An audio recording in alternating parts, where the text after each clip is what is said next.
Hola. Sorry about that, guys.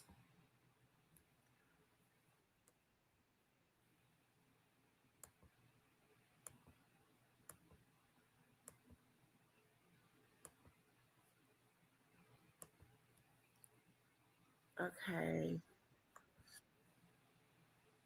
It's quite a bit. They're kind of long. Demon Dictator. Hello, hello, hello. Sorry about that. We're back. We're back in action.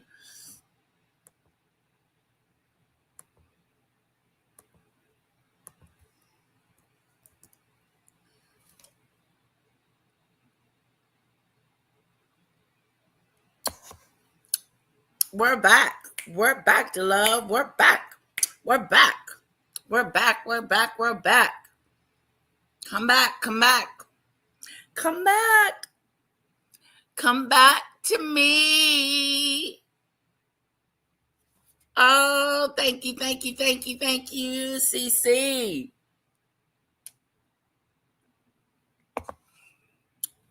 I got a Whitney Houston look going on. Sorry about that, Demon Dictator. That's I all right. deleted it too. It's all gone. That's all right. It happens. These videos are long. They're an hour, 30 minutes, 17 minutes. Is there one is it, do you want I'll play them all? Oh, But is there like a certain mark you want me to get to? I've got you double. Hold on.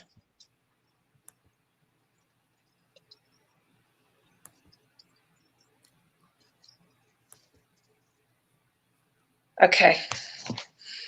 It's up to you. Up to you. You can just.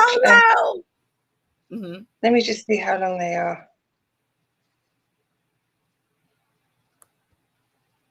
So if you just go to the Piers, yeah, they're the big Piers Morgan, but he breaks it down, so you can just. You want me to do that one? Yeah, you don't have to play all of them. You can just play like the one with Virginia, the second one, which is the one he did after she passed. Should I do it the one he's interviewing her or the one that passed when she passed? I can do both of those. So I got interview with Virginia. I got Come Clean. He Knows a Lot. Exposing Jeffrey Epstein. Virginia's lawyer. Let me just go into it. How long is this one? The first one is. Hey, Polo. Hey, Lisa. Hey, CC. Hey, the lovely. Hello, So the first one is only 17 minutes. You don't have to play the whole lot. Okay. But again, you don't have to play if you don't want that. That's just the first bit where he's talking about the settlement. Oh, he's talking about the settlement. Okay. This is the beginning of the trial before she died, and then the second one is the lawyer, where after she died. That's about 30 minutes. But again, you can cut it down. But it's up to you which one you want to play. I just put some bits in there that I thought were interesting. Okay. Let's do this. You can just play it until we get the gist of it, because a lot of it is just chat. You can play like 10 minutes of each or 15 minutes of each if you want. You'd have to play the whole lot. Okay.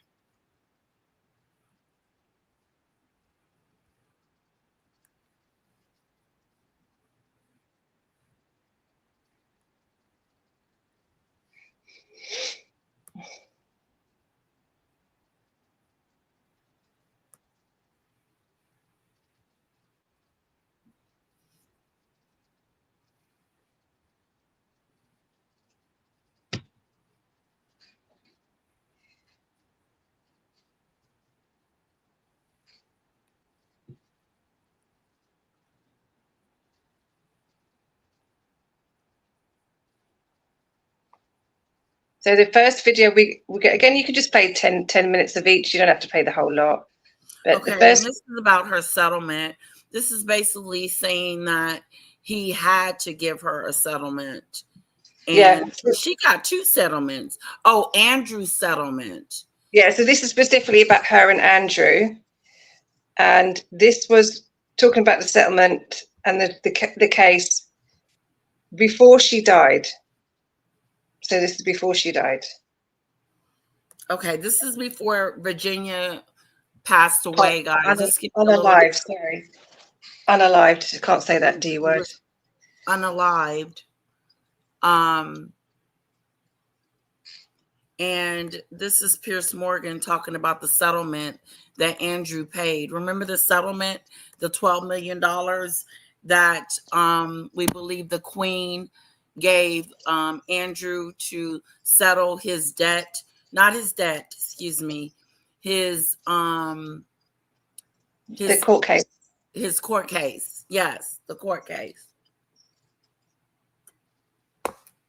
All right. Suppose Ghislaine Maxwell, had you got Prince Andrew in front of you, I mean, we watched the Newsnight BBC interview with toe curling enough, but do you think that, did that give you all the ammunition you needed, do you think? Well, it gave a lot of ammunition, but it also said that this is a person who is not going to want to sit for a deposition. Why? Well, because, I mean, that was a relatively short interview, and while there were some tough questions, it was generally a very respectful interview. This was going to be a deposition where he was going to have to sit for 7 hours, and he was going to have to ask and answer any question like he did. He had said so many things, and his advisors had said so many things to the press on his behalf that he was going to have a lot of difficulty, I think, reconciling those things with the factual evidence, testimony that people had given, not just my client, but other people. He's been going around briefing people who then brief the media in the UK that he only settled this to make the problem go away in terms of PR optics, to protect the Queen and so on, that he's never met this woman, none of it was true, blah, blah, blah. Well, it's interesting. He hasn't said anything to the press. Why would you give someone $12 million if you have never met them, didn't know them, had no recollection of them, didn't remember taking a picture of them? Wouldn't you fight it? Well, exactly. That's the big question. I mean, I'm quite happy to go. Let's all of us go up to Prince Andrew's house and knock on the door, and we'll all get 12 million if that's the case. If he's giving it to anybody, let's all go up there tomorrow. Give me some money. Give me a couple of millions. You can just give me 1 million. It's fine. I don't have to have 12. Yeah, 2. I need 2. Yeah. If he's giving it out to people he's never met, then sure, I'll have it. I would love to have that, Andrew, since you're going to give people $12 million just on the humbug. About this. And nobody who is one of his advisors or one of his attorneys has said anything, at least for the record. What we have is these innuendos from the shadows saying he only did this because of, but nobody will own up to actually trying to come forward and say that because the fact of the matter is not true. And I don't think anybody is prepared to put their name to those kind of innuendos. Did you have any doubt that Andrew was guilty? Unless you're there, unless you're there witnessing it, or unless you've got a videotape, you never know personally what happened. All you can do is look at the evidence. And the evidence was very strong. What to you was the most damning part of the evidence? It's hard. There's so much. They're lovely. Part of it was the photograph. I mean, the photograph made clear that he could not say he never met her. And again, it's so often people, when they start to lie, go so far, and they make statements that are demonstrably untrue. I mean, he could have said, yes, I met her. Yes, I danced with her. But no, there was never any sex. That's something that may be hard to disprove. When he says, I've never met her, and you've got that photograph, and you've got a photograph that Maxwell herself says she thinks is real. Well, funnily enough, she came out on Talk TV in this interview from her prison several weeks ago and said she now thinks the photograph is faked. I don't believe it's real, she said. There's never been an original. Further, there's no photograph. I've only ever seen a photocopy of it. Now, the Mail on Sunday newspaper then did a big investigation on the back of her claim and actually got to the original photographer. And there seems to be no doubt this was an original photograph. Right. No, Did you have any doubt? I never had any doubt. Yeah. I mean, for one thing, the photograph looked real. The second thing, nobody, when they first saw the photograph, said, this isn't real, it didn't happen. Right. If somebody shows you a photograph of something that you know didn't happen, you say, that can't be right because it didn't happen. No one ever said that. It was only afterwards they began to think, well, maybe we can make a claim that it's not real or something like that. But the event clearly happened, because if the event hadn't happened, from the moment that photograph became public, people would have said, it can't be so because it didn't happen. Andrew, again, which is what we read in briefings to the media, so we're not entirely sure how much is directly from him, but seems to be inferring that he may now contest the settlement, and he's using as the reason the settlement between Virginia Giuffre and Alan Dershowitz, the lawyer. Obviously, you've been involved in all this. Well, but is there matter. any bearing on the two cases in that sense? Not in any significant way. Of course. I'm feeling the love this morning. Hello, Dark Matter.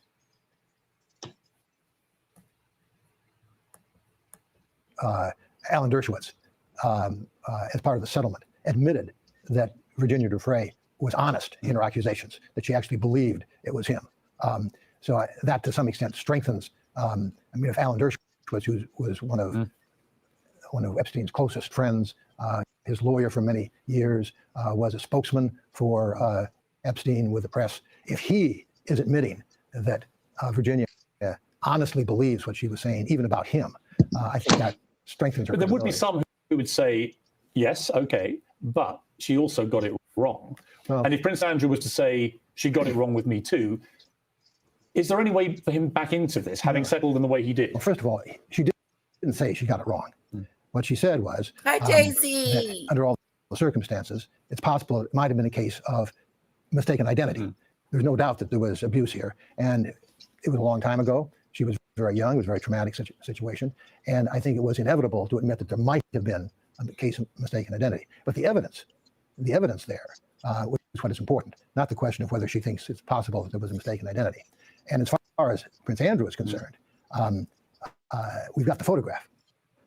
We've got the photograph of Prince Andrew, Maxwell, and Virginia there at exactly the time that Virginia said. And the date of that photograph, because it was what the Daily Mail found out, was that it was processed at a Walgreens shortly after Virginia said she came back from that trip. So all of the evidence with respect to the legitimacy of that photograph, I think demonstrates that that photograph is real. And with all your experience Hello, of these Maureen. things, Hello, Daisy. if you establish that Prince Andrew was lying about the photograph, that he had met her, he had put his arm around her, it was with Ghislaine Maxwell at her home, would that in itself have been enough, do you think, to get a conviction? I think it probably would have been, because you have her testimony and you have his complete denial. So the question is he credible or not? And once the jury concludes that he's not credible about having never met her, I think the jury probably concludes he's not credible about claiming that he did not have sex with her. And did you think that's why in the end he settled? Well, I think it was partly that. So fascinating. He settled because of the photograph. Yeah, because if you, like he said, no one was there. The only people who know what happened was Andrew and Virginia, because they were there. Nobody else can possibly know what happened. But that's why you look at the evidence, and the evidence was the photograph that they was together. And Andrew emphatically denied that he'd ever met her. So therefore his credibility was shot, because the evidence was there that they did meet. And so that's why it went in more into her favor than it did his favor, because the evidence proved that they did meet, and therefore what she said was more credible than what he said. So in the end, when they put it all together, he had to pay her £12 million. So if he hadn't have settled, they would have went to court? Yeah. He said it was settled. He did a P. Diddy move. He did. He said it was settled right at the last minute. Yeah. So you don't lie, Andrew. That's what he said. He said, if Andrew said, yes, I met her, and I met her in the club, I did that, but I just didn't have SEX, that would have been a whole different thing. But it was because he completely denied it. That's where he lost it. Wow.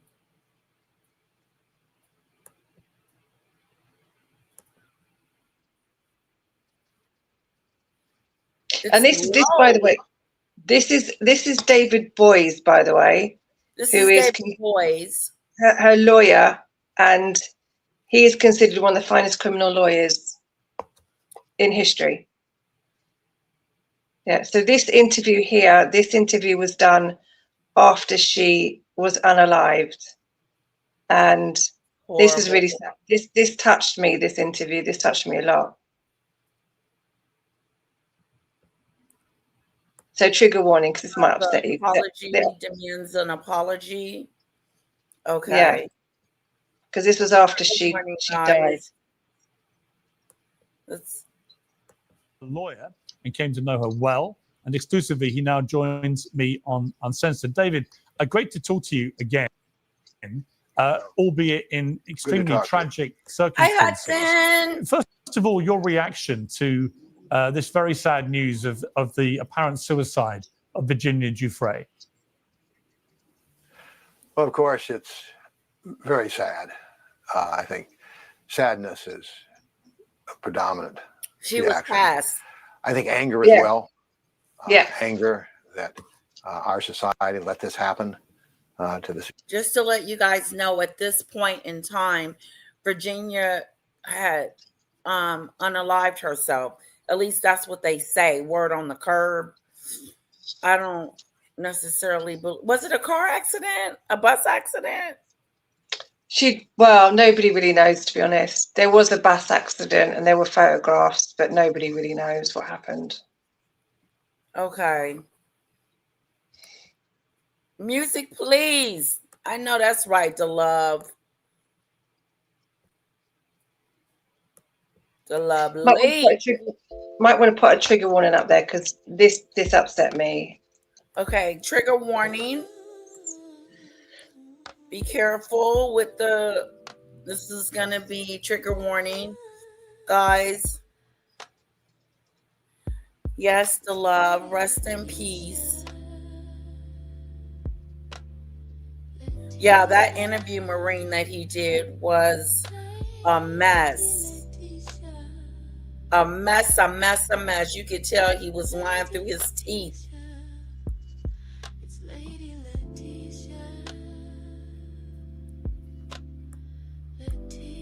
Extraordinary young woman. I think regret that we could not have done more to protect her. That's horrible. But I think at this moment, I think both sadness and also appreciation for the life that she led.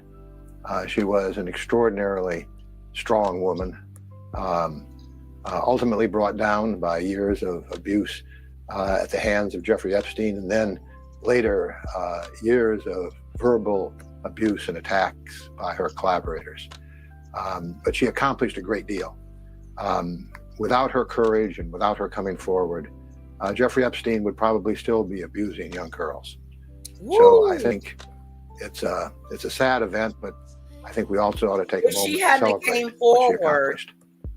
Yes. If Virginia hadn't came forward and gave us her testimony, he would still be in that island doing what he wanted to do to young girls. Yeah, she was a really brave, courageous person for what she did. She stood up to him. And this guy, David Boys, he's, like I said, he's considered one of the greatest criminal lawyers ever. And he actually says in this interview that he did it for free. Him and his whole team, they did it for free. Because he believed her. He believed what she said. And they came after Andrew and Epstein. They did it all for free.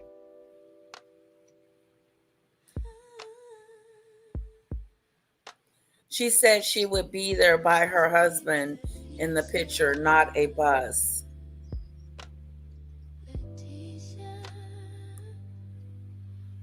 But the picture looked terrible. The picture looked like she was actually passed. It looked like she was already passed away. It was a horrible picture. Was she bruised? Yeah, it's the one where she was lying on the bed with her eyes bruised and like she had like a medical thing on her chest, but it looked like she was actually.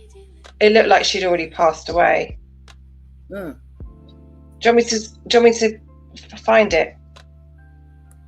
Yeah, that's fine. Yeah, you guys want to see the picture? Yeah, let's watch it. Okay. And again, I'm putting up my trigger warning sign. This is very hard at some point to listen to.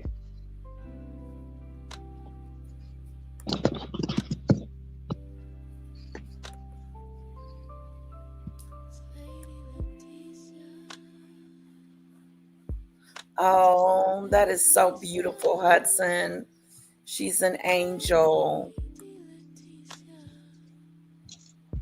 She shut down a major PDF file with hundreds of others that utilized his services. This was a sick individual, guys. And it would still be going on. It would still be going on. Oh, wow. I love the angels, guys.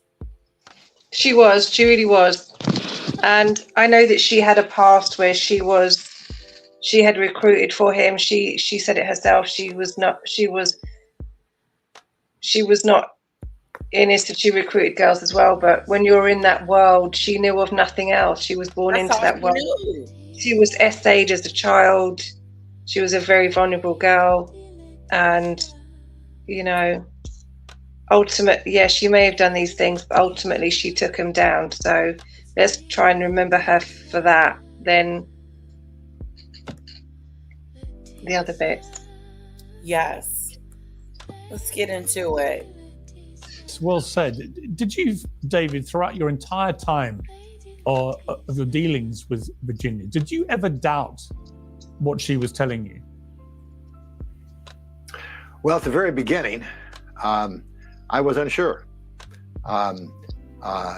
Remember when she came to me in 2014 and was about to go public, she knew that this would bring a crushing amount of abuse on her head from Epstein and his powerful collaborators.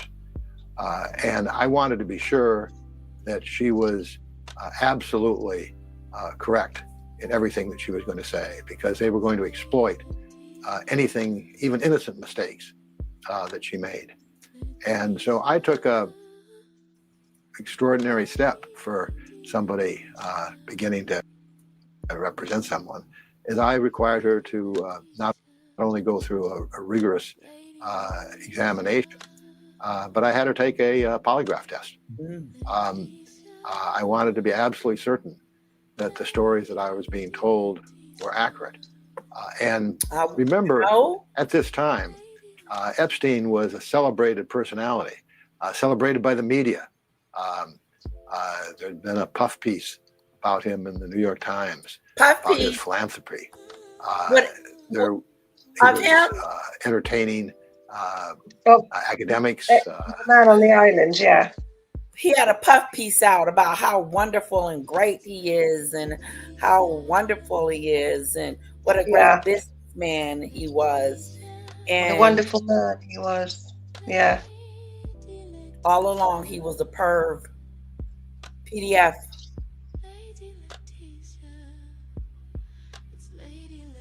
Okay, Hudson is talking about her book. It's a tough thing to listen to. It's actually quite traumatizing to listen to. You heard it too? I haven't. I don't think I could listen to it. Maybe one day, but I know it's horrendous. And if you've been through something similar, or you're slightly traumatized, it can very easily bring you down, if you like. So you got to take You care of guys yourself. watch Listening it to things together, like this. listen to it together, so we can support each other through this darkness. You know, If you want to, you can do it. And I could like put it in front, like just kind of put it. Yeah, you might get copyright on my phone. Yeah, you might. Yeah, you might get a strike because like Tom Bauer does it. He strikes people, but mind you, you can try it. See what happens. Well, I want to try to do Tom Bauer's. Tom Bauer would strike you. This book hasn't came out yet, have it? Not yet. No, he'll strike you. He'll copyright you. But he won't know that I'm doing it because I will have it YouTube on my phone. Well, you can try it. We can try it. Let's try it. Yeah. If you want to do Virginia's, you can, because it's an important message, but apparently it's horrendous. Wow. Go into detail. Yeah, it's not nice. Business people, as you say, princes of the United Kingdom. So if we were going to take somebody on with that much power, those many friends, I wanted to be absolutely certain. So I checked it out pretty thoroughly. I never had any doubts after that. Right, it's fascinating. You once said everybody's entitled to a lawyer, but not everybody is entitled to me. Now, there have been reports, right. I don't expect you to confirm this, but there have been reports that you can charge $2,000 an hour for your expert advice, which is befitting of somebody who's been one of the most successful lawyers in American modern history. But you worked on Virginia's case, I believe, for free. Why did you do that? Well, she couldn't afford the kind of representation that she needed, because it was not just me, but it was all of the resources of our firm. Sigrid McCauley, one of the leading partners of the firm, devoted most of her time for years on this case. We had a whole team, more than a dozen lawyers working on the case. So this was a situation that if she was going to come remotely to a position where she could compete and deal with. There was a dozen lawyers working on Virginia's case pro bono. Yeah, and I imagine he's on $2,000 an hour just for his advice. That's not even going to court. And every single one of those lawyers will charge as well. So they all did it for free. And that's reasonable, $2,000 an hour. I mean, he's a good lawyer too. Yeah, really. That's just advice. That's not going to trial. That's not even going to trial. That's just advice. Yeah. But yeah, all those lawyers working on it, she would have never been able to afford it. 12 lawyers was working on this, which means that they didn't get paid either. Pro bono work, and it's a lot of work. Lawyering ain't no joke, because just doing it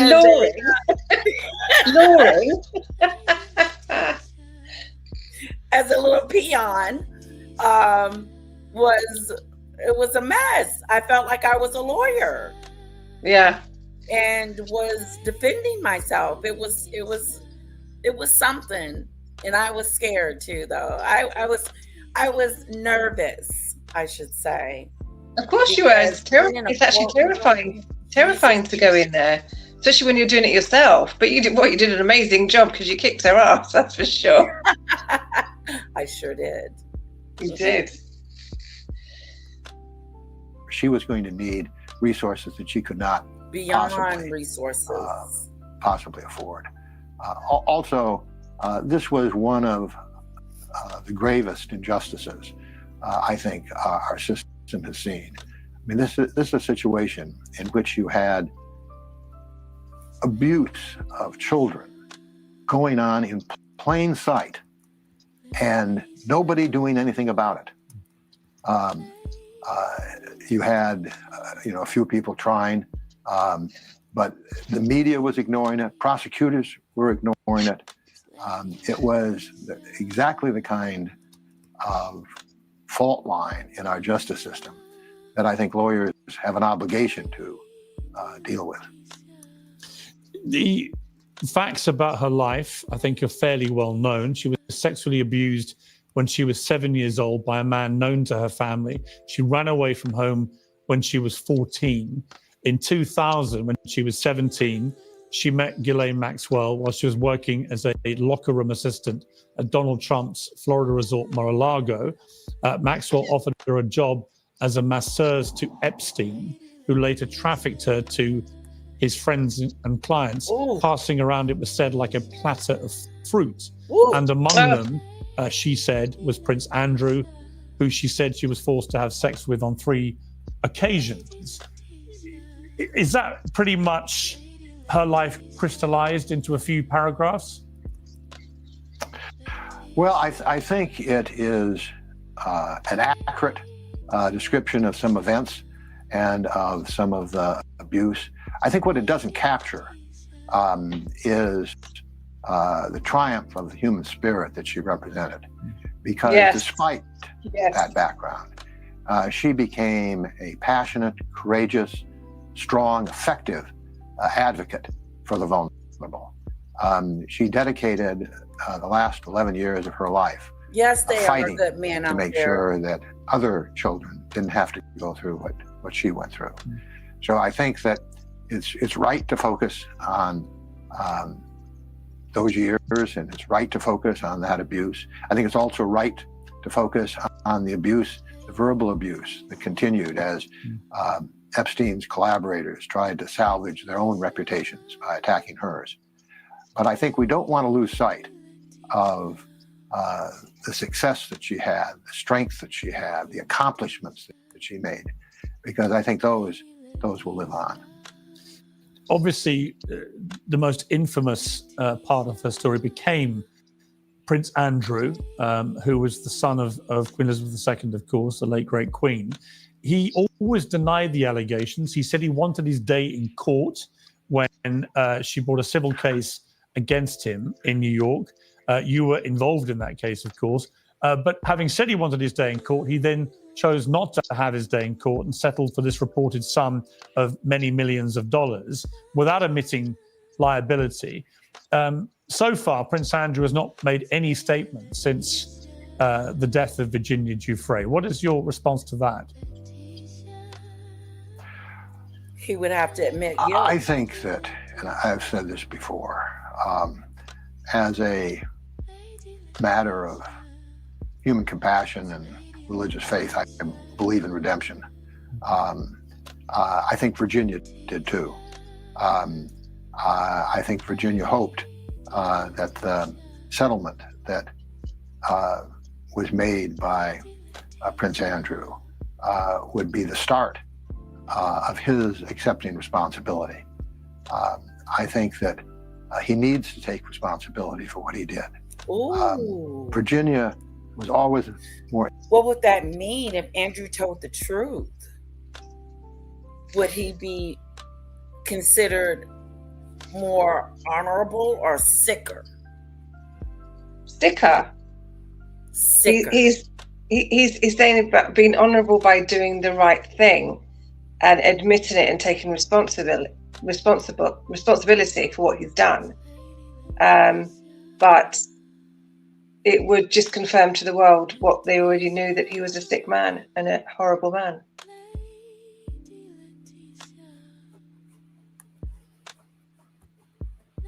And he would open himself up to a criminal lawsuit as well. He definitely, now that I'm watching this, it makes me realize that Andrew was in some serious trouble back then. He had did some stuff that he shouldn't have done and was lying about it. And this was in what, 2019, 2011? Yeah. Let's see. Let's look at this video. This video was, this was 10 months ago, but. Fighting the sin and attacking the sinner. And I think that she would have accepted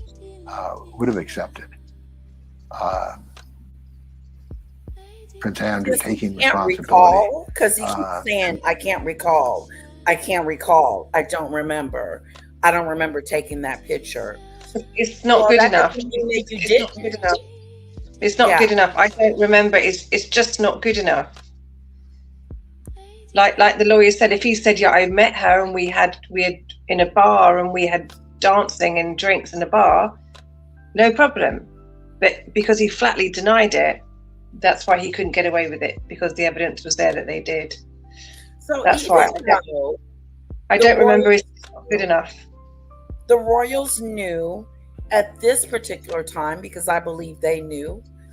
I believe that everybody was knowing, and this is the time that I believe that they knew. Of course they did. Of course they did. I still do not hold them accountable for his behavior, and because they knew at this time. But they can't be, because like the lawyer said, nobody knows what happened in that room. Only Andrew and Virginia know what happened. Nobody else does. Even like King Charles, the Queen, they've got to be held responsible. How can they be held responsible? They don't. Nobody knows what happened. Only Andrew and Virginia know. They have a spectrum. You know, he says, she said, she says, he says. Nobody knows. The only thing they know is of the evidence, and the evidence was that they were in a house on the top of the stairs having their picture taken, and the evidence corroborates her version of events and not his. Therefore, it was found in her favor. I mean, that's a very simple way that I'm saying it. Obviously, it's a lot more complicated than that, but the evidence found in her favor. Yeah, and again, even if the royal family, of course, the royal family knew at this point. At this point, everybody knew. Yes, everybody knew. The whole world knew. When you give someone £12 million, the whole world knew. This is where I believe they first found out. Yes, but again, and people going, the royal family, but how can the royal family take responsibility? They don't know what happened, right? They don't know what happened. And then Andrew is saying, Andrew sitting there lying to them, and they probably halfway believe them, but they do know something happened, and that he would prefer to give the money instead of going to court for whatever reason. But it's not their job to make him go to court. No. It's not their job to turn him in and say, "Look, I believe my brother did this." No, I think everything played out as it should, and that's why the heat is dying off of. And it's why people are screaming. People are screaming, "Oh, the royal family should have done something. King Charles has got to make a statement." How can he make a statement? He doesn't know what happened. No, even the lawyer says nobody knows what happened. You have to just go with the evidence. And first of all, and secondly, they are not responsible for his behavior. And first of all, they don't know what happened. And secondly, they're not responsible for Andrew's behavior. They just have to. They had to get involved, and they had to just try and make this right somehow. And that was $12 million, £12 million, whatever it was. Here, and try to fix this problem that he has created. And try to fix the problems. But how can the royal family, the king and queen and Prince Charles, whether they gave him the money or not, or they knew or not, there is nothing they can do, because they don't know what happened, and they are not responsible for his behavior. Exactly. They're not responsible for his behavior. They knew at this particular time, everybody knew, and not just this particular time. I'm talking about when they exchanged the money. Mm-hmm. Good morning. Hi, Hudson. I can't stay long. I gotta drop off the Sprout, but I just want to give some insight to what people, like me, think or whatever. I do not think that the royal family can be charged with his discretions. I don't think they should be charged with the R word or anything like that. No, obviously they can't be charged for what he did. But their part, as it was already said by security, They knew girls were coming in and out of there. They knew that he was sending them home using the crown and the royal family's cars and things like that. They knew that even one of those girls were in the queen's wing. They knew this stuff. So Yeah, if but they're that's not keeping that from the illegal. people, if they're using it is Yeah, they and how do cannot be you know using how the old tax these girls dollars. were? They cannot be using the tax dollars Yeah, but that's that not pay these illegal. people to send those cars home. The chauffeur said it himself. Yeah, Yeah, it's not yeah, but it's He illegal. not said it. illegal. He said it himself. It's not legal to send those escorts back home. He said the royal car service is not a taxi service. That's illegal because the public's tax dollars paid their wages. He Yeah, said that himself. sure. But that's a different offence to assuming that somebody is graping someone or sex with minors. That's a very different offence. So And you, again, you're holding your okay. So the royal family can be held accountable for him using cars illegally, but the royal family can't be held accountable for alleged crimes involving small people or grapes and when things when like that. when this Different when thing. she first no go on. I'm I sorry. I didn't mean to agree. cut you off. I think I have a delay. Oh, you Right? do. When they were when she first came forward, they already had her birth date and social security card. This is a Yeah. staff of over 1,000 people with a family, and at all grounds, they said all grounds, no matter if it's Buckingham Palace or not, if they own it, then there's security there. People know. They said it themselves. So if you think that the crown, the family, the queen did not dig into who Epstein was or didn't know, they knew. They knew. And what he But does this, is illegal. Is escorting legal in UK? Did I miss something? yes, it is. It is a criminal offence. But it's the criminal offence everywhere. But the courts would be never ending if everyone was prosecuted for that because it's all over the place. It Well, I would be it's upset if I lived there because I would feel like it that is. they're weak, they don't pay attention, they're pushovers, they don't get into obvious issues that do involve the people's tax dollars. Who wants a monarchy like that? Who wants a ruler like that? So you would be one of the citizens that would really try to hold them accountable No, stop for saying that, Letitia. not Not knowing, accountable. Yes, for not not knowing being more aware, and not and doing what they should do. But, What they should be but doing. this is my issue now. If you're so he's now in trouble for misdemeanor in a public office, right? That on top of all this other stuff in Virginia, he had police protection officers with him. He was dealing with. We now have a former prime minister who says, "Oh, we need to look into the transportation of young women." Well, he's saying it now. Why didn't he deal with that when he was the prime minister? He was one of the most powerful men in the country. He didn't deal with it then. He wants to deal with it now. A lot of Guys, you know, people knew before about the man on the island and what Andrew was doing before the king and queen, because a lot of them were there with right. Andrew, and they could have stopped him. If you're going to point the finger, there's a lot more powerful people who could have stopped him way before Hey, let's the queen and the king. The queen was an elderly lady. She probably, no one's going to tell her what a dirty boy's doing.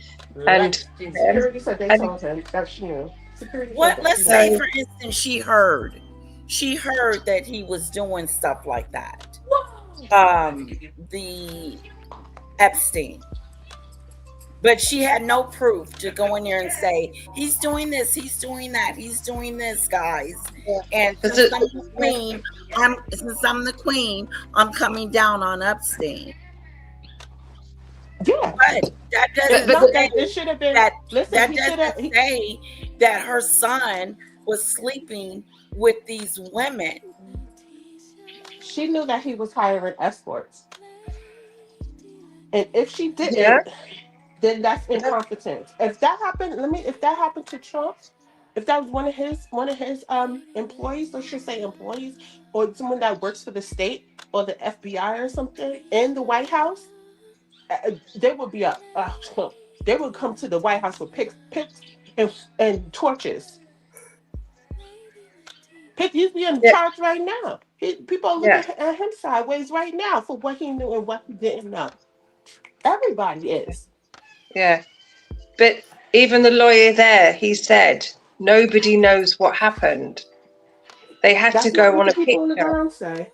The lawyer definitely wasn't on the grounds, but I'm going by what the security says. And if you think the queen don't know what's going on, everything has to go through I her. agree with Even you. with the picture. Even with the picture before it got to the public, the queen knew about the picture. She was given the picture. She was updated See, on that. Sure. tend to believe that she found out What with was she everybody supposed to else. do? But what Yeah, was she if someone saw gives the here's a picture. picture of your son with a young girl of who he later had Morning, Naomi. sex with? What is she Morning. supposed to Morning, do? Amber. Well, Yeah, the security guards, they were told to get that girl's social security. Oh, they asked, "Oh, do we have her social security number and birthday?" They're like, "Yeah, we have it already." What do Yeah. you think she was supposed to do? She's the ruler. What do you think she's supposed to I do? Tell don't me. think She's not that the her she's not mom the was sitting ruler. at She the doesn't door. They I called her don't the doesn't think rule she the ruler. was sitting at country. the door They, watching She Andrew doesn't she coming in doesn't and rule the out the country. women. I just don't think that. I don't think she knew. I really Uh, don't. I just Shima, Then they may have that known, but makes not her to the extent. incompetent. If that makes She, her, oh, well, shame on you for not knowing. Well, then shame on her. But to say that she knew and before everybody else knew is an assumption.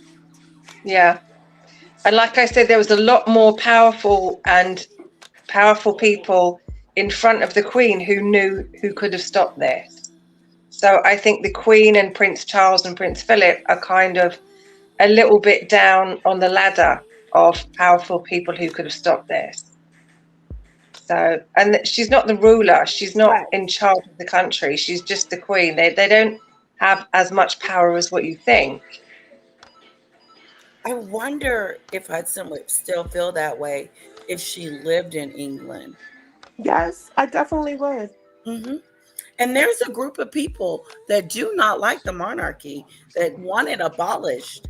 And, and this could have been the end or could be still an issue for the royal family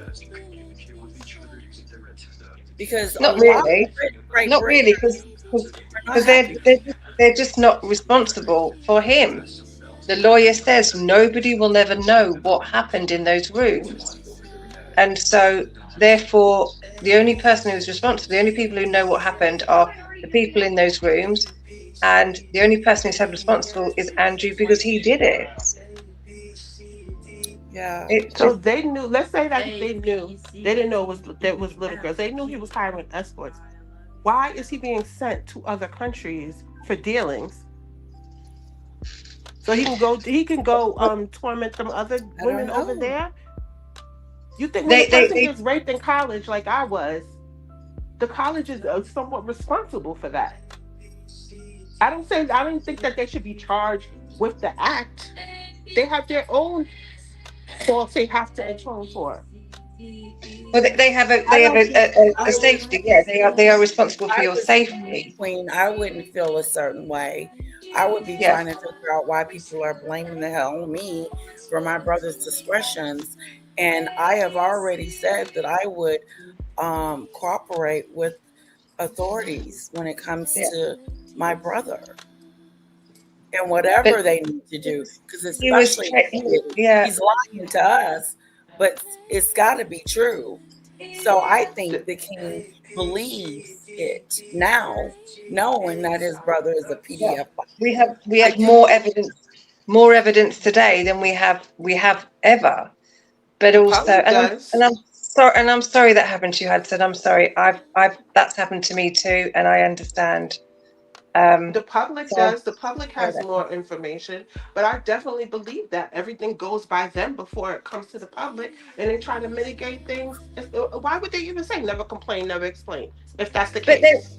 you're looking at a lawyer here who Virginia Giuffre went to him, one of the most powerful criminal lawyers, and he did it for free. And so he was able to take them all down. He was one of the people that started bringing Andrew down. So not everything does have to go past the king and the queen. Exactly. And things When are the picture happening. came out, Sorry? Okay, guys, I'm gonna hit play on this. Okay. Okay. And would have recognized that. And I think that it's not too late. It's never too late. And I think that if he wants redemption, if he wants forgiveness, he's got to take responsibility for what happened. Ooh. He came pretty close in that statement. He did. It was a step in the right direction.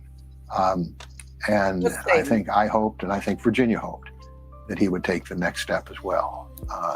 Unfortunately, for whatever reason, maybe his advisors, he didn't. But I think, as I say, it's not too late for him or for anyone. What would you like him to say? I think that's up to him. I think I'd like to have him say, "I'm sorry."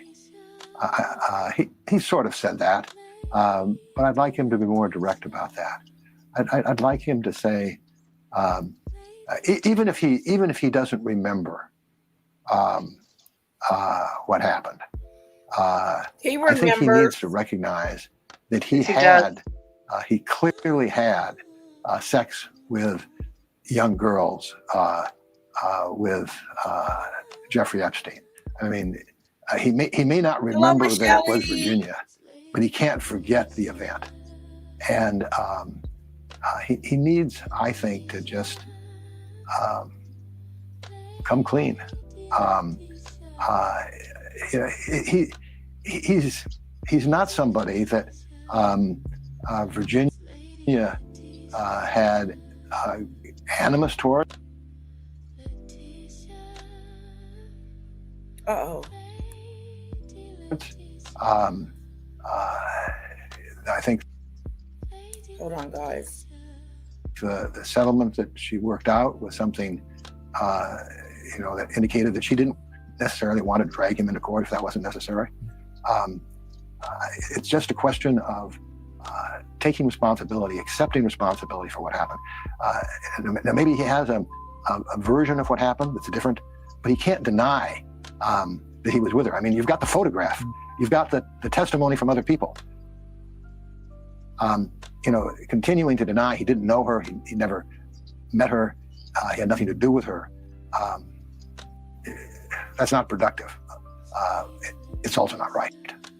Did you have any doubt, David, from all your conversations with Virginia, that she had sex with Prince Andrew, as she claimed, on 3 occasions? I never had, after my initial vetting of her, I never had any doubt about her reports of what happened. I think everybody who met her was impressed with her credibility. I think a lot of people attacked her who didn't know her. A lot of people in the media repeated attacks on her that came from people who had an agenda of trying to protect themselves by attacking her. But the people who actually knew her, actually talked to her, I think always found her to be extraordinarily credible. I mean, she didn't overstate. She was somebody who was careful. As I say, she knew that any mistake she made, even an innocent one, would be used by people trying to take her down. So she was careful about what she said. I and many other people thought she was a very credible person. Do you think if he had gone ahead with the court appearance, that he would have been exposed in that environment, and that is perhaps why in the end they came to such a big settlement? I don't think there's any doubt that they settled when they did for what they did, because they recognized that a court defense was unsustainable. I don't think anybody seriously thinks that he would have withstood cross-examination in an open court. He's also, as I said, he's not made any statement at all since the news of her death. Do you think at the very least, as you said, talking about compassion, should he at the very least have said something publicly about her death? I think I would have liked to have seen that. On the other hand, Do you think he should have said something? I think it would have made it worse. I do too. If he's already said he's never met her, then and these such serious allegations, I don't think it would have been appropriate, to be honest.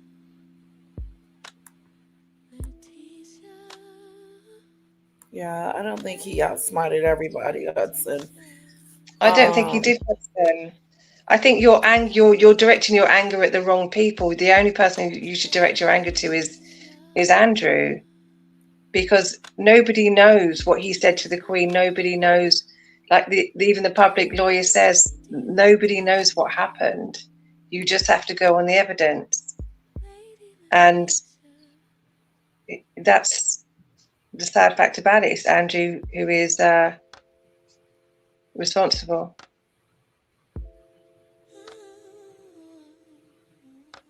Oh, of course he remembers. He knows exactly who she is, for God's sake. Yeah, he knows. He knows. He's just trying to fool us. He's just trying to make us believe that he wasn't doing what Virginia said he was doing. He's guilty. I was being And sarcastic. I was talking about the attorney because he's like, he's so Oh, guilty.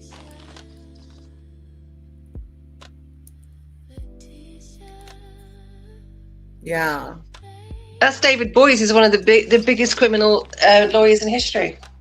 lawyers have been wrong. I understand.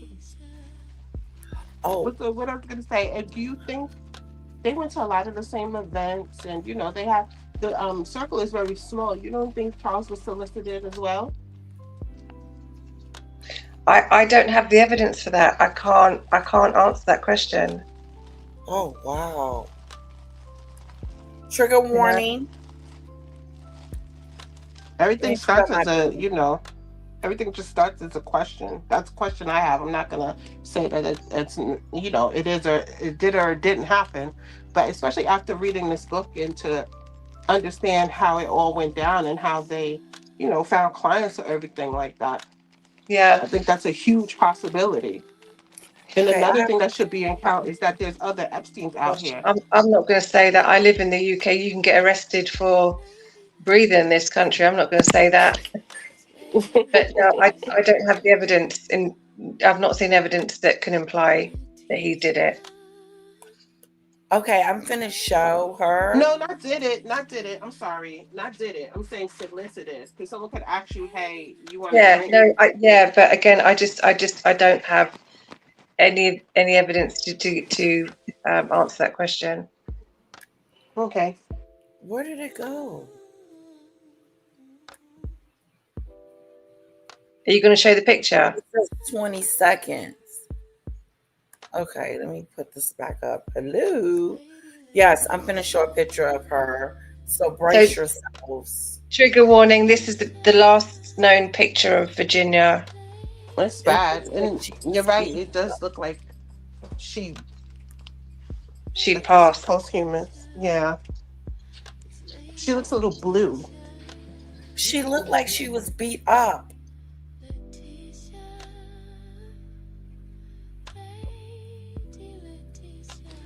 Well, when this picture was released, it was released with a cryptic text too. Yeah, it was released as if she had been in a bus accident, but it looks a little bit worse than that to me. I didn't see the bus accident. It probably was because she looks like that. Wait, I did hear an accident too, but also her husband beat her up too. I heard both. Wow. The one that doesn't let her see her kids.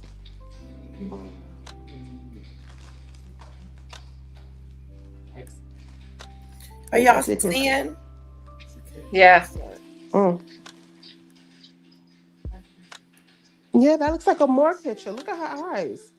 Yeah, the eyes look. Bruised. The eyes. That does not look like a bus accident. It looks like she's already gone. Look, you can see the what's it called when the blood pools? You can see that on her face. Rigor mortis. There's It's just the eye. It just looks. Her skin, the color of her skin.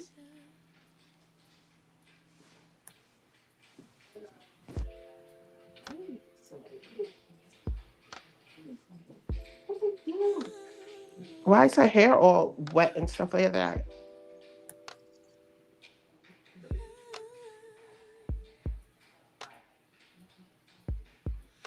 Oh no, she's not alive in that picture. I don't care what they say. Wow. That is something. All right, Because that's the guys. original picture. Yeah. Take that off. I'd rather say something and be wrong than right and don't say nothing. That's what my grandmother used to always tell me. It's better to say something and Yeah, be but wrong. sometimes saying something wrong lands you in jail, lands you with a criminal record. Yeah, you don't want to accuse someone of doing something nefarious and you're wrong. You gotta Yeah. be Well, right. everything starts with an accusation. I don't know. Here we have the freedom of speech. I know over there it's a little bit more shaky than that, but everything starts out with the accusation. It doesn't turn into a fact until the case is over. Yeah, but again, saying something libelous, there's libelous and defamation. It's not that simple as freedom of speech. Yeah. Wait. Oh, They're that's sad. not for public Look, figures. Over Marty. here, not for public figures. It's not like you think it would be. Oh, You Marine. put some on already? Yes. Okay, baby.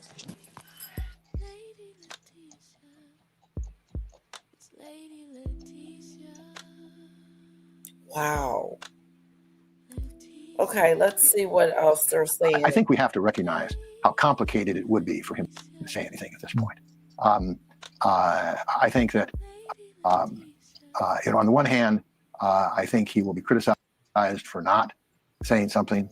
On the other hand, almost anything he said, I think would probably be attacked. So, I think he, while I would have liked to have seen a statement, I would have liked to have seen something. I've got a lot of sympathy for the position he is in terms of trying to craft something that wouldn't just make things worse.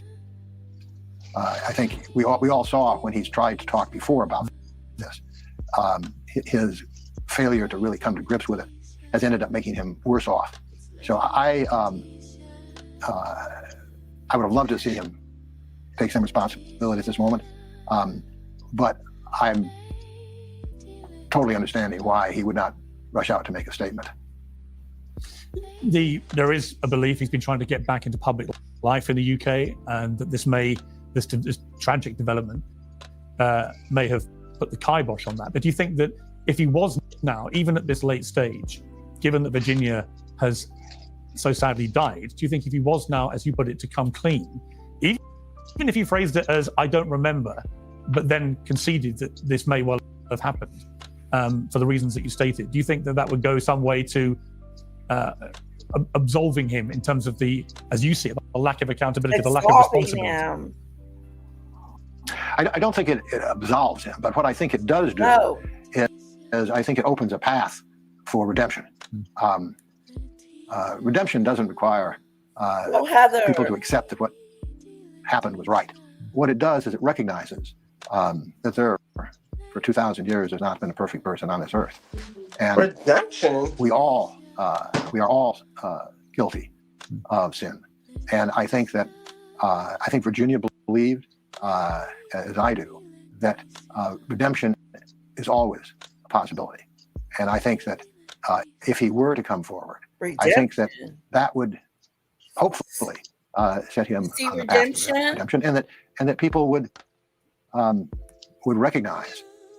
Oh, he is canceled, baby. Okay, it's this. Why does this attorney sound like a hostage? Like he's under the gun. Like he's being careful. Well, because he is being careful. He's got to be careful what they say.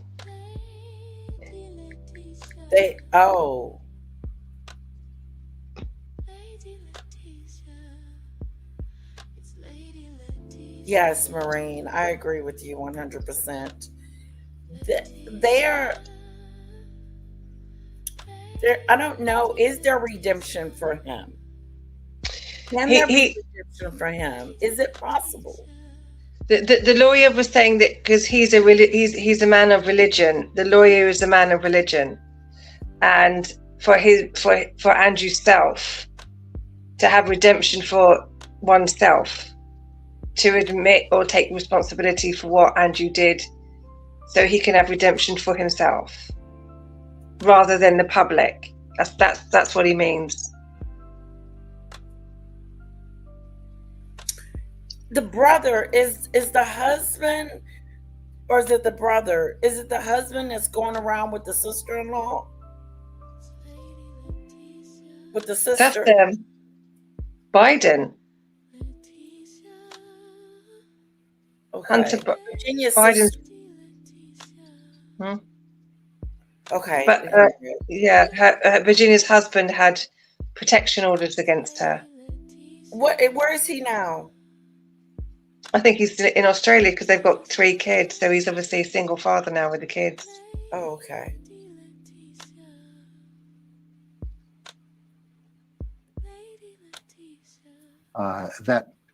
However horrific some of the abuse was, there was never an allegation that he drugged anybody or that he physically harmed anybody or threatened anybody with physical harm. It's not to in any way minimize what he did, but to recognize that this is the kind of conduct that can lead ultimately to redemption.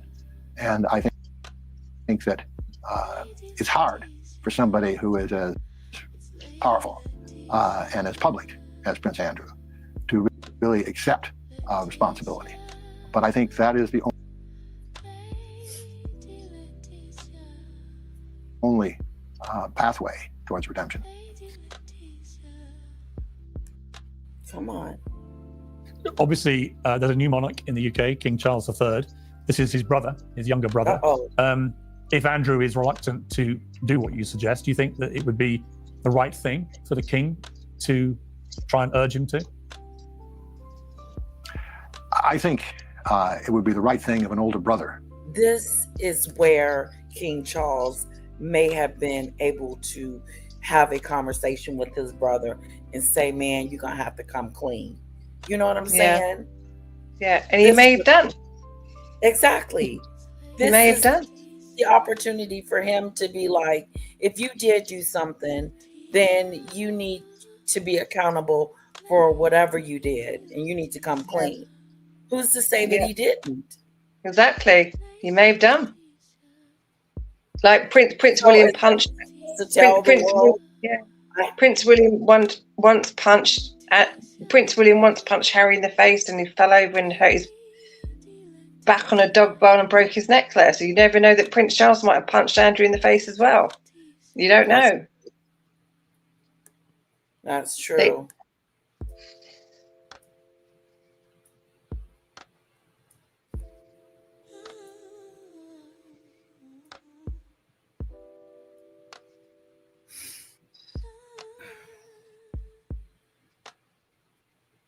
Oh, in the fray of caring.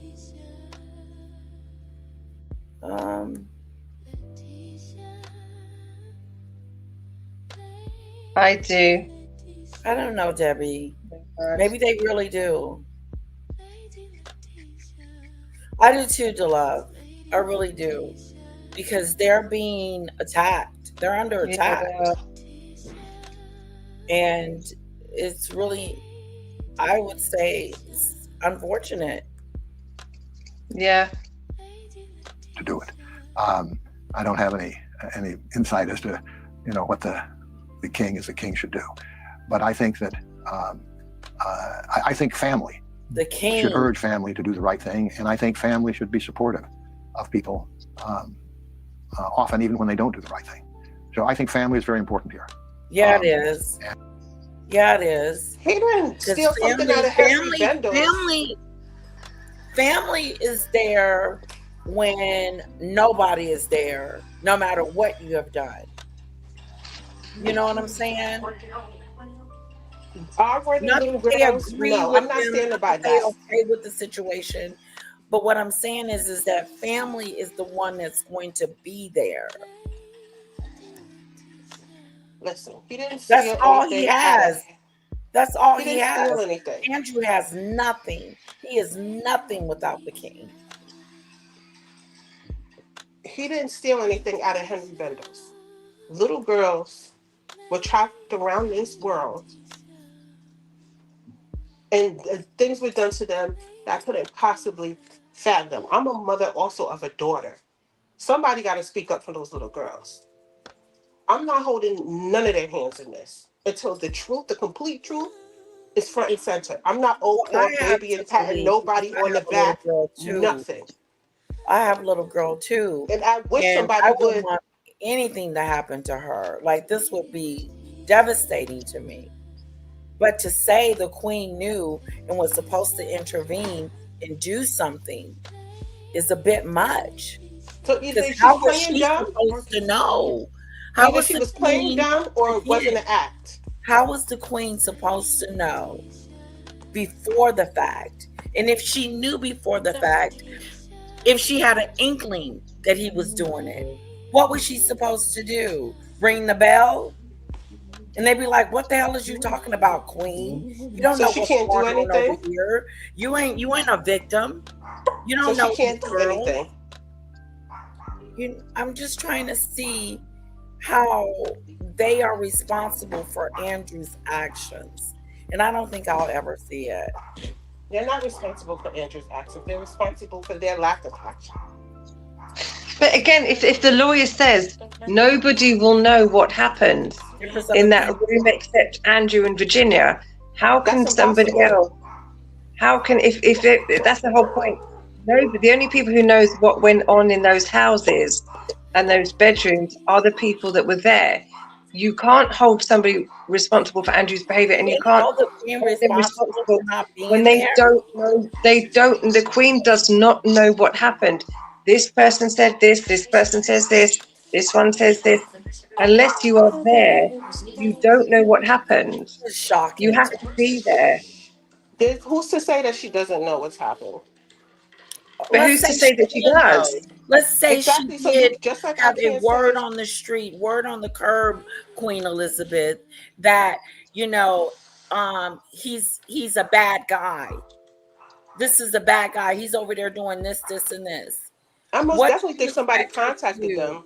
What do you expect her to do with that There's plenty of information? things she could have done. There's plenty of things. She could have handled Epstein. She didn't have to handle that. She could have handled Epstein. She could have cut off his funding, because where do you think he gets his income from? There's plenty of. She could have told the guards that he is not allowed to have anybody else on these grounds. She could have really went head. This is not my dog bit somebody in the park, so How I'm do you know holding she you didn't? responsible. How do you No, know she this. didn't? How He do you know did she these, did? but how do you know she didn't? How We do can you go know back she and forth. did? We can go back and forth. How do you know she? When How do you she know she There found is didn't? out things. He did these You have to crimes. prove yourself to be He wrong, not prove he yourself to be of right. his duties. he didn't do these crimes with Virginia at Buckingham Palace or on palace grounds. He did You them don't know in that. secret locations. You He don't did know it that in because the secret staff already secret said that girls came locations. there. Girls He did came it in there. secret locations. His personal security already Not said that girls came there. not His not personal not security. not young ones. Not young ones. He said that nobody was ID. That they just wrote it down by Yeah. what they looked like, so they could doll up. You think these I'm pimps gonna don't doll up give little girls to look like women? I'm going to give the queen and king that much. That if they could have done something They just more, wouldn't they have would known. have. And if it comes down But to them having to to turn him say in, then that yes, they they should have knew did what that. was going on is an assumption. It's an assumption. Yeah. Those little girls We are worth don't the know that. assumption. We don't know if And they knew or not. No, don't, But if you, she doesn't know what Jasmine, was you can't put taking that on place, us. You can't put that on us either. You can't go, them little girls are not worth it. You can't put that on us either. exactly. I'm not that's what you're responsible for saying. this. Then you know what? Everybody should be No. blamed because they let him back over there with. They let him back in to do exactly what he was doing before he went to jail. When they let him out on probation, he went back to doing the same thing. Whose fault was that? Why would they Whoever let was him out involved, and continue to do the same thing to these young ladies? whoever was involved, everybody deserves to be called on the carpet. What do you Yes. think? There's a lot of people failed them, but I don't see it was the king and queen. I don't. And that is a big one to put a responsibility on them because somebody in their sphere was decrepit. I don't think Andrew outsmart everybody. I just don't think that. I don't even think Harry and Meghan are outsmarting everybody. He didn't. Like I said earlier, a lot of people knew what he was doing. Very big, powerful people knew what So he was everyone doing. said, "Shh, let's not tell No. Elizabeth." Yeah, everybody that was No. over there on the island. Please. I just said what I said was there was a lot more important people and more powerful people who knew what he was doing, who could have stepped in and stopped him. The responsibility is a lot more responsibility on these people who could have stepped in and stopped him. More powerful people than the king and queen. The king and queen don't have the power that you think they have. They're not rulers. They're not in charge of the country. They're just like, they don't have the power that you They're believe more they than have. figureheads, and she does have a lot of pull, and they're more than figureheads. And if she gets stepped in, she herself can't be charged with anything. They're not in charge of anything. They're not in charge of anything at all. No, I said be charged. Be charged. Charged. Yeah. Who? Legally charged. The king and queen. They're going to be charged. I'm talking about ever. Ever. They can't be charged with anything ever. Well, no one is above the law, you know. No one's above the law. Not above the law, and he's the one that did. I think we're kind of going around in a little bit of a. I think we're going charging him for the reasons. They're not charging him for Virginia. They're charging him for some trade things that was going on. Yes. They're still not even pointing out the fact that Epstein is okay. Let's charge them for the SEX part, the essay part. That's still not going on. Yet. You know, don't know. Not yet. Maybe later on. But I think we're going around in a circle right now. Should we just finish the video? Because I think we're just going around in a circle. And, I would like to see every family work closer together to make sure everybody in that family does the right thing and to be supportive of them. If Prince Andrew was to make any admissions now, of course, he would be confessing to a crime because Virginia Giuffre was underage in the locations that she talked about having sex with him in the United States. And that may be, of course, a major factor in his decision-making about whether to make such admissions. I think it could be. I don't think that a criminal prosecution in the United States at this stage is likely. The prosecutors in the United States, like the prosecutors in the United Kingdom, have been remarkably absent in terms of going after participants in the Epstein. Hello? Absence. Where's everybody? Why is Andrew on the chopping block by himself? Exactly. There's a lot more people, like I said, a lot more bigger people up there than him. He is being charged for his crimes. They're doing something about it, Demon Dictator. Yeah. They're not pulling their thumbs. The king is not stepping in to stop them from messing with Andrew. Andrew is being charged and being treated like a civilian. Mm-hmm. Andrew, got stripped of everything, so he can be tried, he can be prosecuted as a civilian and not a member of the royal family. Everything, his duties, his honor, his legacy, he just is what it is, and he's in some trouble. Major trouble. which he should be in. But Piers Morgan said it. What about across the pond? Yeah, they're not doing it. At least we're doing something about Andrew. Nobody else has actually been. I mean, I know Ghislaine and the man on the island, but Yeah, we're not taking it seriously. No, you seen Bundy, the Secretary of Defense, whoever she is, ignore the situation, ignore the people, ignore the victims, and pretend like they're not there. Yeah. That spoke volumes. That was a slap in the face. That was a sex trafficking enterprise. So I don't think that he ought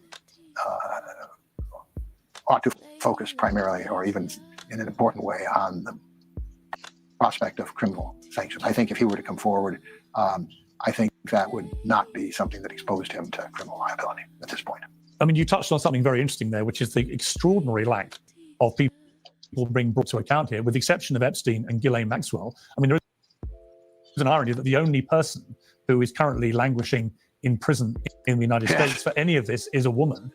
None of the men who we believe participated in this kind of activity with Epstein. Why do you think that's happened? And is it likely to change? I mean, could anything surrounding Virginia Giuffre's death, do you think, recharge an effort to bring accountability? He will be. I think realistically it won't. I think that while we've made enormous progress in exposing the evil of sex trafficking, there is still a perception, a bias, if you will, among most of society, including prosecutors, including the media, that look. If I was a mother, I would be appalled by my son's behavior, and I would be like, you shouldn't have did what you did, so you got to face the consequences. Yeah. But I would be disturbed by there's more people out there than just my son. Yeah. And don't make him an example. They're making an example out of him. But it is what it is. They should. Whoever she is, Debbie. Department of Justice. Looks down. Department of Justice. Department of Justice. Yeah. That's her. That's all she is. She's something. What is she, Debbie? Head of the Department of Justice. Defense. Justice. He's head of the Department of Justice. Okay. She's with the ICE group and all of that, right? I believe. That's immigration, ICE. Yeah. And you got 55 people who are trafficked. I know. We're enjoying this. Great one. Somehow this must have been their fault in some way. Hit the like button on your way in or your way. Most of them are people who have had troubled childhoods. Hit that like button on your way in or on your way out, whichever one you prefer. But hit the like button and subscribe so I can get to 7,000. Wouldn't that be wonderful? Your girl at 7,000 subscribers. It needs to tick up. So hit that subscribe button, guys. Boom, boom. And hit that like button. Boom, boom. Kick me in the algorithm. Boom, boom. Thank you. They're not the kind of people that prosecutors and people in the media easily identify with them. They don't think of them as their sister, their wife, their mother, their girlfriend. There is a class issue here. Debbie, please don't make excuses for the behavior. Okay. I think there's some pretty called in one by one. Just like Andrew. Well, They I think got there's some. nothing time. I think there's some pretty big courts in most countries, Debbie, that these people can go into. Yes, plenty We've of got some. room. We got We've got some plenty of room. pretty big courts in the UK too. Yes. Attorney General. That's who she is.